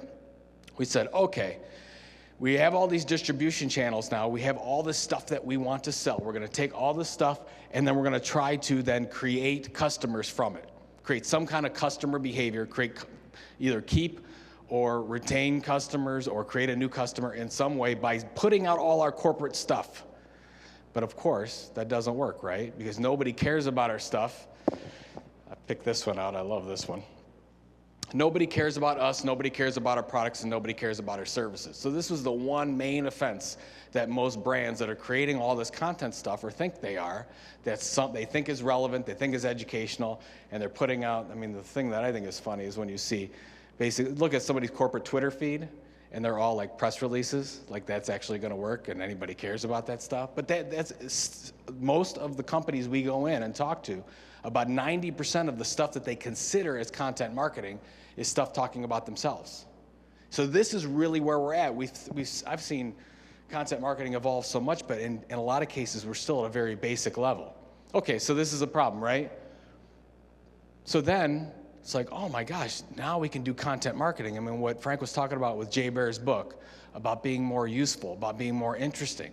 It's like, okay, now we've got all this content stuff. We've got stuff that's interesting. We've got all that how-to stuff. We've got educational stuff. We've got useful stuff. Then we're going to use that to create customers. So, okay, that's really good. We're going to do this. And we've seen this play out. As I talked to you about the budget, we now know, according to the research that we've done for the past many years, that about 90% of companies of any size do content marketing, what they believe is content marketing in some way. So that's fantastic. That makes me happy. I like that. That's good for business. But here's the thing that really upsets me. So this is great. Everybody's doing content marketing. It's fantastic. But we've only got about 40% that say that they're effective. So if you're Nick Swisher and you're hitting 400, which he's definitely not right now, was he hitting about 200? Come on, Nick, you can do it, buddy. 400 would be fantastic, but if you're a chief marketing officer, if you're a business owner and you're batting 40%, this is a problem. We've got an issue. So this makes me sad. So I'm thinking we're still at a very, let's just say that content marketing was a baseball game. We're still at the very first, second, third inning of this whole thing happening because we're doing a publishing process, we're doing marketing that is significantly different than what we've done in the past. Let me ask you this question. So for you, those of you that, whether you're a student or not or whatever, how many of you are students here? So, okay. You could be proud. Yeah, I'm a student. So how many of you have for those of you that work at companies, how many of you have some kind of documented content marketing strategy for your business? Okay. Say, it looks about half of you. So you're saying, no, I do not. Actually, if we just look at the research, about 30% of companies will say that they have one. Of the ones that say that they have a documented content strategy, it's really about 5 to 10% that actually know it, that actually have it documented, have it written down, or have it online in some way for their team to look at. So if you think about, okay, that makes you have 90% doing this, you've got 40% effective, and anywhere, let's just say 10 to 20% that have some kind of strategy, and we wonder why we're not successful with this, because you just say, content is free, we can just show it out, get it out there, social media, website, it'll be fantastic, it'll all work, and it doesn't, it's not working. So this is what we have to figure out, and this is what I'm gonna kind of lead you with as to the 5 things I want you to take away from this. We've got to connect these things. Of course we have stuff to sell. You've got your corporate products and services you need to sell. You can connect that with that useful content, with that relevant information. You're gonna answer those pain points that your customers have. You're going to be the real informational solution provider for your customers, and connect that, and then we can create a customer, or we can keep a customer. So that's what I'm kind of going to talk about the rest of this presentation, and get that feel for connecting that. Before we get going, I just kind of want to level set, because if I asked you all what the definition of content marketing was, you probably all would have a different definition. So this is the one that we use at Content Marketing Institute. We're basically talking about the content that you own, your owned media, not renting like you would a print advertising page. You're not renting somebody else's channel. You're creating your own channel through your own content. So you're creating valuable, compelling, relevant content on a consistent basis to do something, to change or enhance a behavior. There's a couple things I want to point out here, really important. That one, I should make it bigger. Consistent. If you said, Joe, why do most content marketing programs fail? I can tell you the first most important thing is because they stop. Somebody just stopped, because we have this campaign mentality as companies. We don't continue to do this. So I come from the publishing background. I used to work at Penn Media down on East 9th Street, St. Clair, when we were headquartered there. And the one thing that we had realized is when we put programs together, it usually took about 18 months to sometimes 3 years to really create a profitable publication and create loyal subscribers over that time period. It takes a long time to do that. We think because we have all this free distribution, or we think it's free, that we can create a loyal subscription, a loyal readership quickly, and that's absolutely not the case. So consistency is key. And of course, we want to do something. We've got to do something at the end of the day for our business. So this is the first one, and you mentioned this, Frank, about it's got to do something for the business. We're not just creating content because we want to be nice. Of course, we want to be nice people, but it's got to do something for the business. So this first one is sales, savings, or sunshine. So if I want something to stick with you the rest of this is critically important, because we go into billion-dollar organizations, and then we start talking about, okay, why are you doing this blogging initiative? Why are you doing this podcast? Why are you doing whatever? And they start talking about web traffic and engagement and all these metrics that could be important, but that's the end objective in a lot of cases, is to create activity. I don't care at all about activity with my content marketing unless it leads to sales, savings, or sunshine. Let me give you some examples. Anybody familiar with Copyblogger? Know copyblogger.com? Copyblogger, they sell business-to-business software. They sell WordPress plugins. They sell some content creation tools. But all their revenue comes from selling technology services. It's like technology products in some way, software as a service. And they have over 200,000 subscribers to their blog. All of their revenue comes from their subscribers. So they first get somebody to sign up as a subscriber. As Frank was talking about, Jay's book is all about being useful. They're first useful. They're first the resource for them, and then they sell them after the fact, once they build that relationship. So this is a really good example of sales. This is at Yuska Bank. This is a bank out of Copenhagen in Denmark. And what I love about this is a great example of savings. They used to spend $2.5 million on event sponsorships in some way. You know, as banks, you'd sponsor a lot of different, you saw golf events, they do football, rugby events, whatever that they would do, soccer events. And they said, look, there might be a better way to do this. So what they did is they created a video production studio inside their organization, and they started to create programming around that to get subscribers, to actually get those banking people that they wanted to have as customers of theirs to become watchers of their programming. And they did it so well is they don't have to spend right now any of that event sponsorship, because those events come to them and say, hey, would you come and cover our event? Can you imagine that? They're going to the bank and saying, not say, hey, would you buy a sponsorship? They're saying, would you cover our event? We'll put you as a media sponsor. So they don't have to spend the $2.5 million anymore, because they're getting that for free. No, it's not for free, but they've created that asset themselves. So it's a good example of savings. And this one is what I call sunshine, keeping customers longer, customer retention, customer satisfaction. This is an example, one of the oldest content marketing examples from John Deere. This is the Furrow magazine, started in 1895. So this is an 1897 version. That's the oldest I could get from the John Deere archives. And then this is their current edition on the right. This is what I love about this, and this is what I aspire for each one of you. They are the largest media property in the farming industry, the Furrow is. So think about all the media companies out there that cover agriculture and farming in some way. John Deere's the largest, not even a media company. So that's why I love that example. That's why I want you to think about that for you. 1.5 million distribution, 40 countries, 14 different languages. And this is key to everything that they do. This is how they keep their relationships with their distributors, and they send that out to all the people that buy John Deere equipment on an ongoing basis. So that's what I want you to think about for your content marketing. What are you trying to do? So whatever do you have a blog? Do you have any newsletter? Think about what the ultimate goal is, and it's got to be sales, savings, or sunshine. And that's when we go in and talk to chief marketing officers, or if I'm talking to a director of marketing or director of content marketing, and we're talking about how we're going to get this sold in the organization. If it's not around this, there's no chief marketing officer that cares. It's got to be around one of these three things. All right? All right. So this is a really good activity to do if you haven't already done this. And what we found out is, I have a couple really horror stories, but I want to take all your time today. But working with some large companies and trying to figure out why they're in certain media channels, like Facebook and Google+, and they're spending so much money in certain channels, but they don't even know why they're in those channels.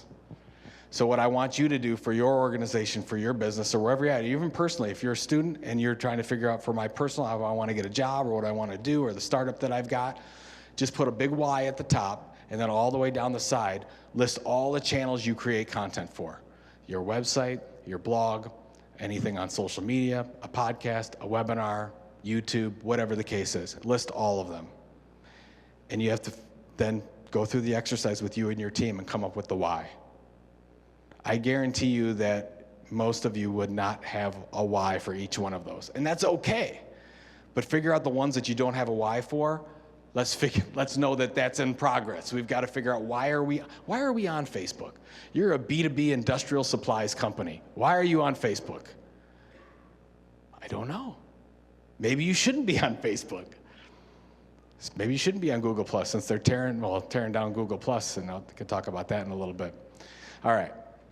So number 2, create a content marketing mission statement. I'll go through this briefly. It's really, really important.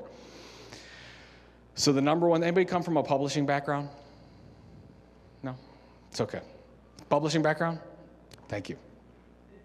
I'm going to pick on you for a little bit.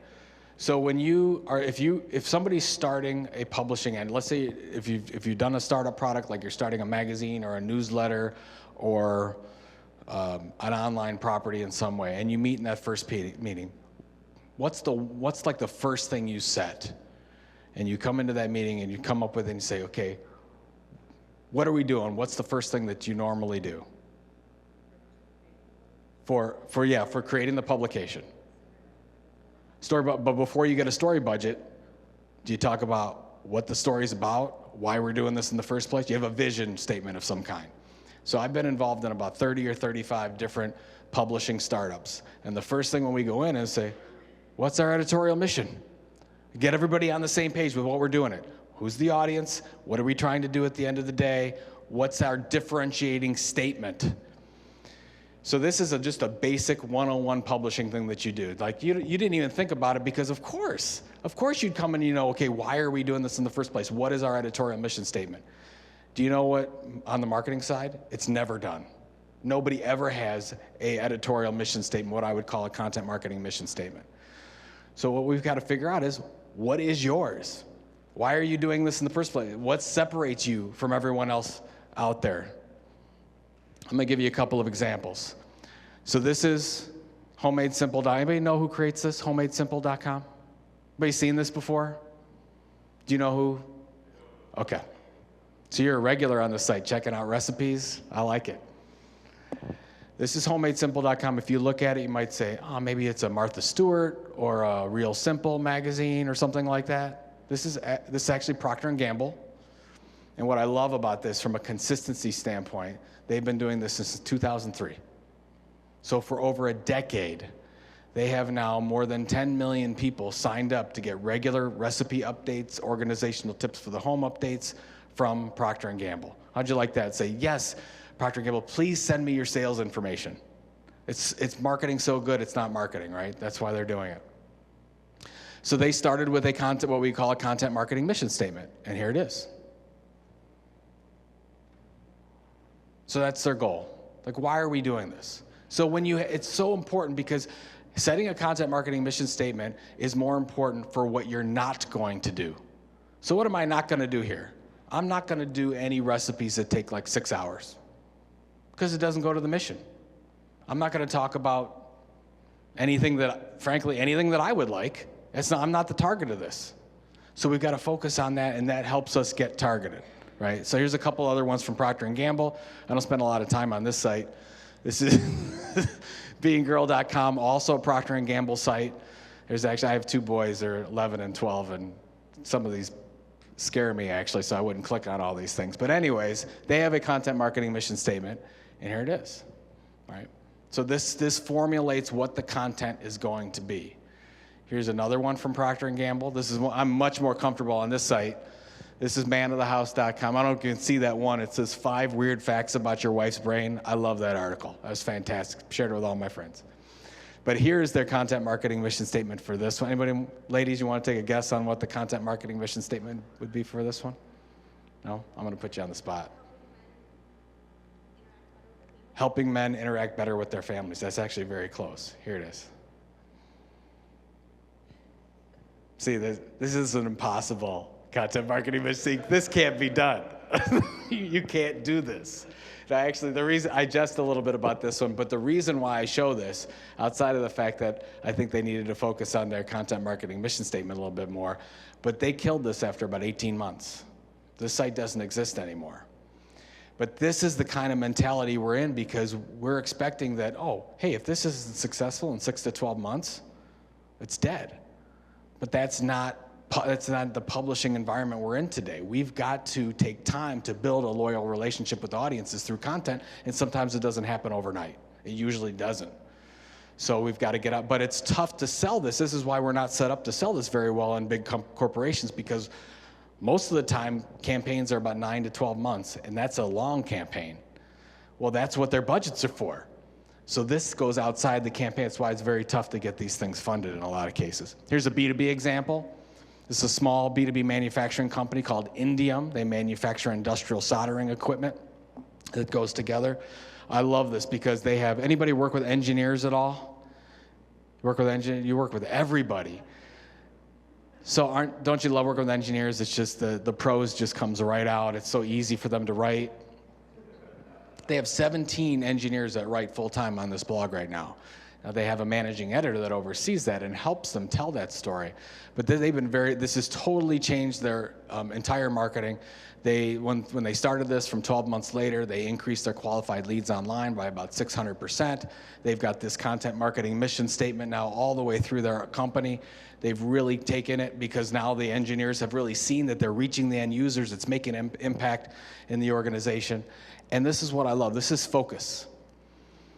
What most of us do is we try to create content programs that try to cover as many people as possible, which is exactly the opposite of what you need to be successful.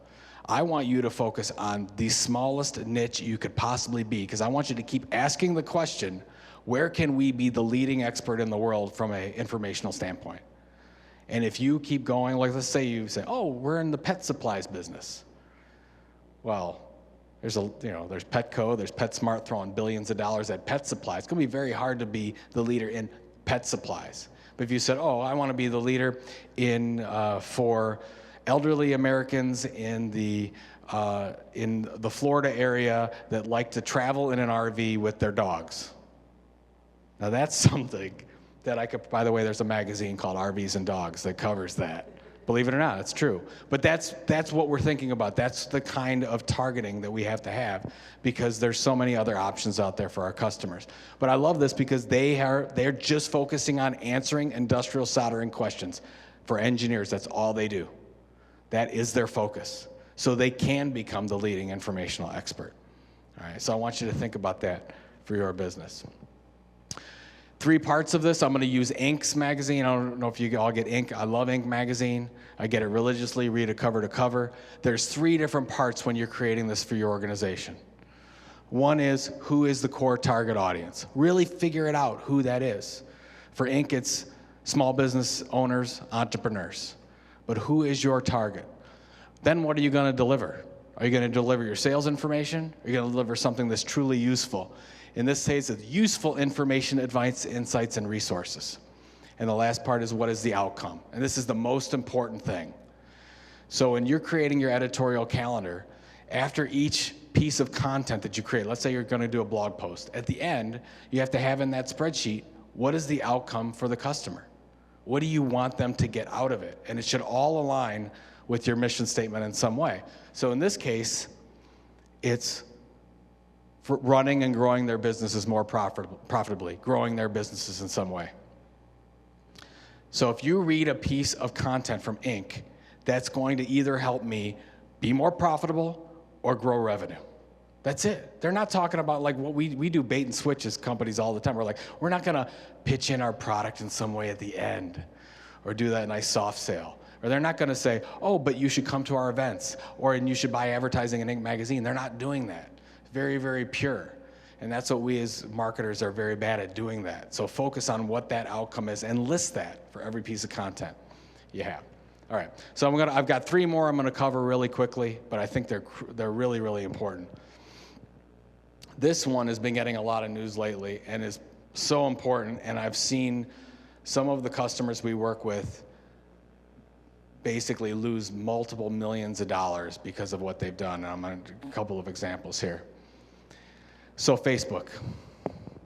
So the first thing that we know what's happened in Facebook now is that it is a paid media platform.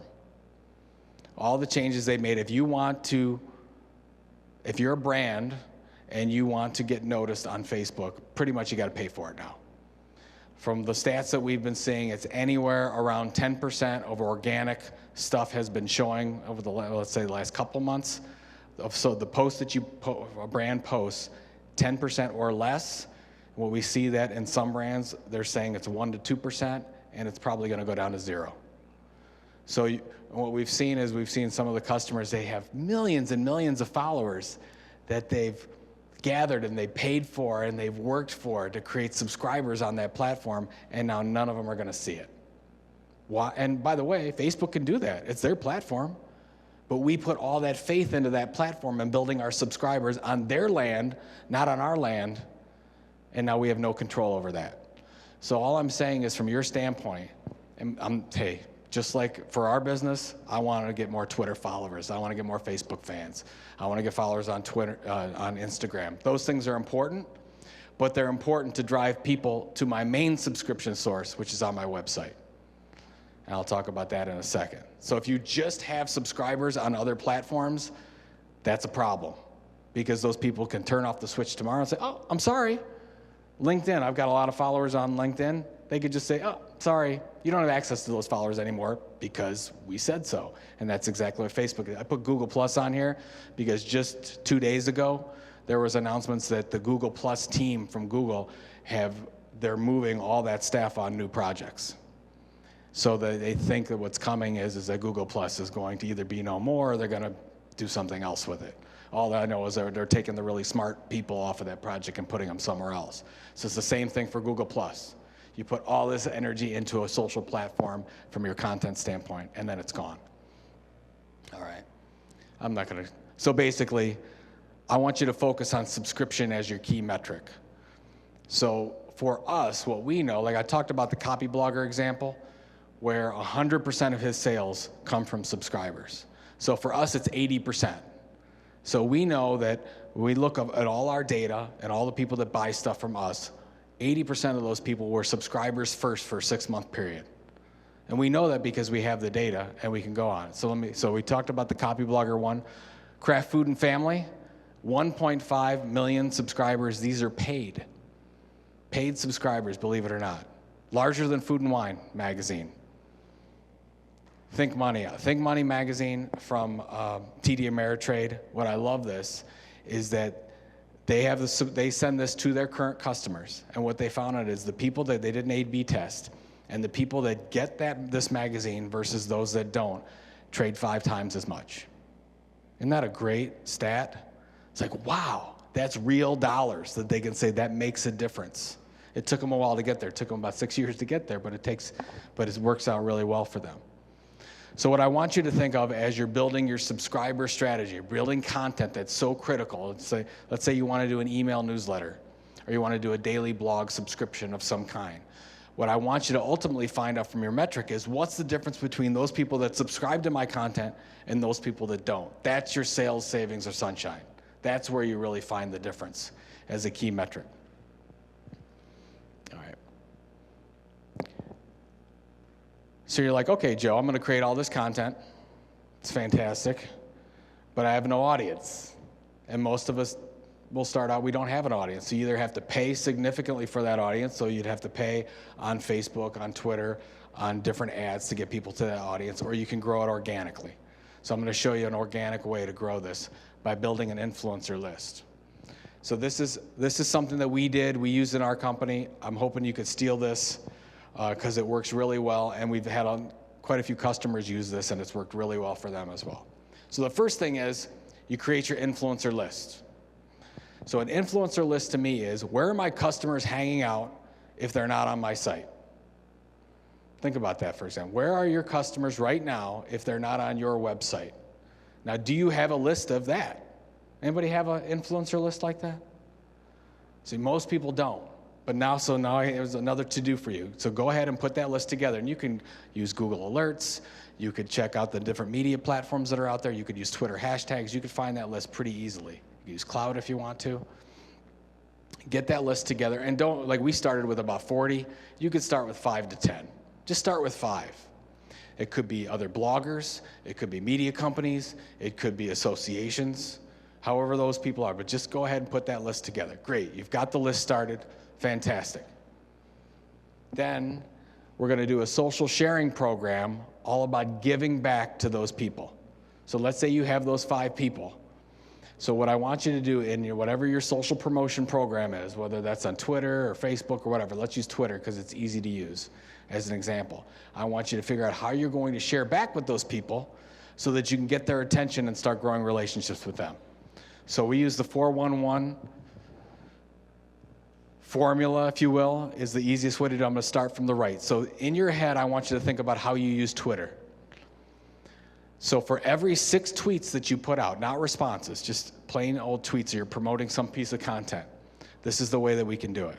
So the one on the right could be a sales tweet. That could be, you got customer service award of the year, something that you do in a press release. Nobody's going to care about it, but you get the product marketing people off your back.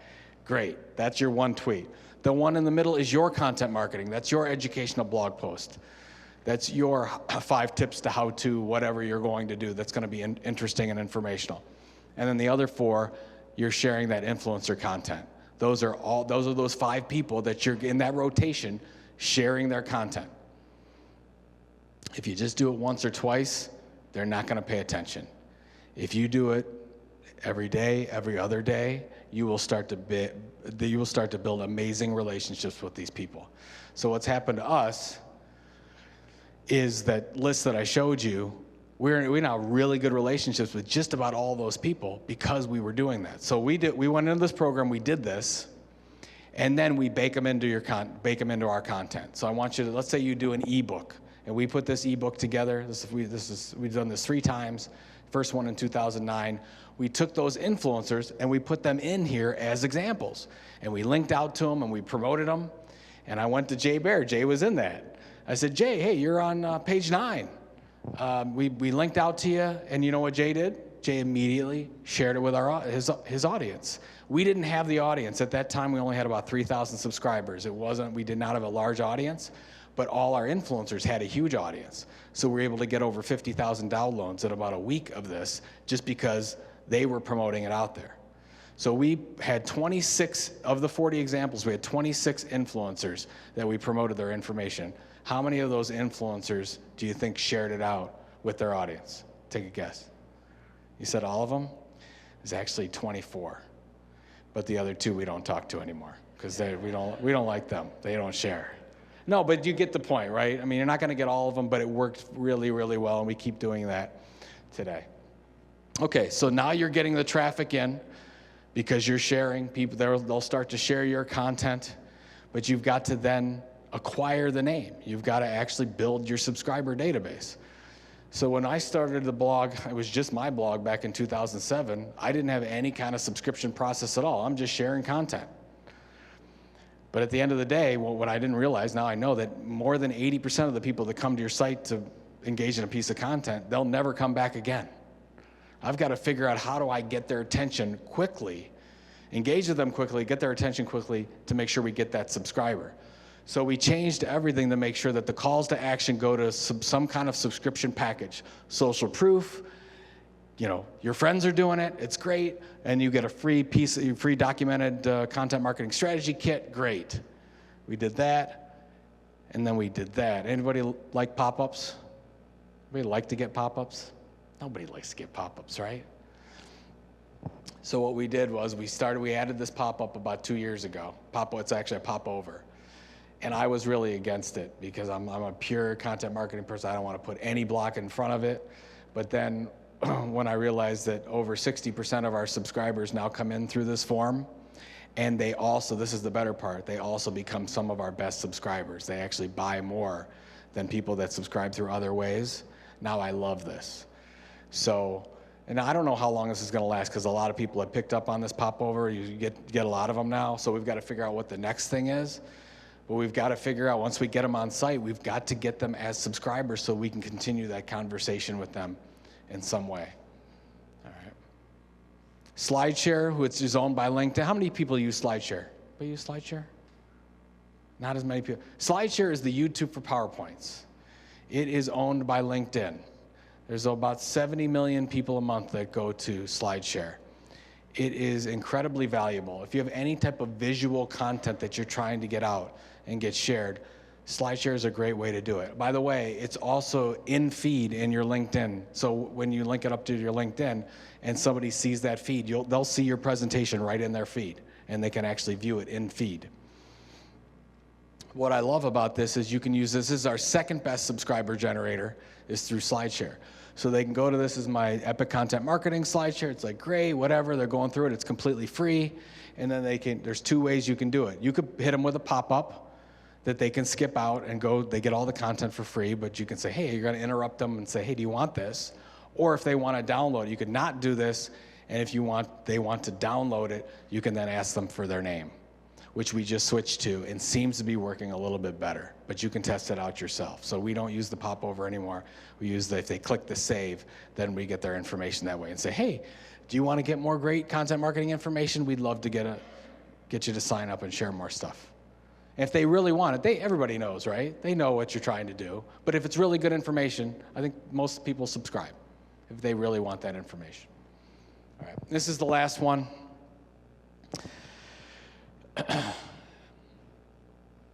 So here's my prediction. My prediction in the next 18 months to 2 years is that you're going to start seeing a flood of media companies getting purchased by non-media companies. We're starting to smell a little bit of it. By the way, just in the content marketing industry, I don't know if you're not all in it the day to day like I live and breathe it. There are hundreds of millions of dollars coming into this industry because it's like social media was back in 2006-07 with the kind of funny money that's going on. It's really crazy. So then we get to this, and this is what blows my mind, and this is why I think it's the next thing that's going to happen. We just talked about how hard it is to build relationships with customers. Sometimes it takes, everybody's doing this thing, everybody's getting their content out. It's very tough to build ongoing relationships and be the informational provider for your customers. Okay, so you're gonna spend the 12 to 18 months doing it, which is great. We did it, you can do it, it works. There's a lot of on-the-ground work that goes a part of that, doing that, or you could buy it. So we met with that company we met with in Singapore. They're like, they're like, Mark, hey, we want to get this thing started right now. We don't want to wait the 18 months. I said, fine, go out and buy media companies. I was like, you're already spending millions of dollars with these media companies for placement. Just buy them. Just do that. So there's a couple of examples I want to show you that already kind of show that we're going this direction. I don't know if you've heard of Adorama. Any photography people in here? So Adorama is a photography supply store. This happened back in 2009. JPG magazine was going bankrupt. They were done. And they couldn't find any buyers. And the only buyers they were going after were other media companies that didn't want to buy their flawed model because they weren't getting the number of advertisers. As you said, Frank, it's like a lot of people are cutting their advertising. So, okay, that's not going to work. Adorama came in with a group of investors and said, oh, we'll buy you. This is a perfect fit. You know why it's a perfect fit? I don't know if you can see this. It says 291,000 subscribers. You think 291,000 photography enthusiasts are important to Adorama? Absolutely. Critically important. What would you pay for that? A lot of money. I would pay a ton of money. So it's just so interesting. We're seeing all this money come into content marketing, and we're not seeing this type of a thing. So I don't know where you're at. I mean, we're looking at this as well. There are a lot of small bloggers, small media companies out there, mid-sized media companies that are all out there. If you're in publishing, of course, you guys look at it all the time. But I think that from marketers, you can actually ask the question, should I buy or build? I think it is a valid question to ask. You say, Joe, I don't want to do all those first 4 points. That's too hard. Can we just go buy it? Absolutely you can. You'll pay a premium for that, but you can absolutely buy it and it's out there. It's probably now is the best time as possible because of the fact that what Frank was talking about, the media models are struggling. They haven't figured out how are we going to get new revenue sources in there since companies like Frank's aren't buying advertising anymore. So there's an opportunity right now for a marketer to come in at a discount and buy. Look at Forbes magazine as a really good example. Forbes has been on the block for a long time. They valued that company at 400. It looks like they're not even going to get 250, and I'd be surprised if they got even 200 million for that brand. But if you were Microsoft, you could come in and buy it with petty cash, couch cushion cash, basically, and do that. So that's, I think, where we're at. We're going to see a lot of change in the industry because of that. All right, so here's my 10 takeaways for you. So set your goals. First of all, set your goals. Sales, savings, or sunshine. We talked about that. Set your why for each channel. Really important to do this. Focus on what that outcome is the most important part of this thing. What is the key niche that you can be the leading informational expert in your industry? Create your content marketing mission statement if you don't have one. So, there's no problem with using LinkedIn, Facebook, and Twitter, but don't build your ship on that land. Use it to get people back to your ship. Focus on subscribers as the key metric. Think about using that influencer list. Even if you're not going to use it, put that influencer list together. It's critically important for you. Then you have to make sure that what is the engine and how are we testing that engine to get more subscribers in. And then no matter what size you are, I would consider putting a short list together of possibilities of either partnership, joint ventures, different content creation distribution partnerships, or the possibility where you could look at buying a company like that. All right. So did you get one thing? Did you get two things? You got several things? So that's called exceeding your expectations. See how I did that? All right. Thank you very much. I appreciate your time.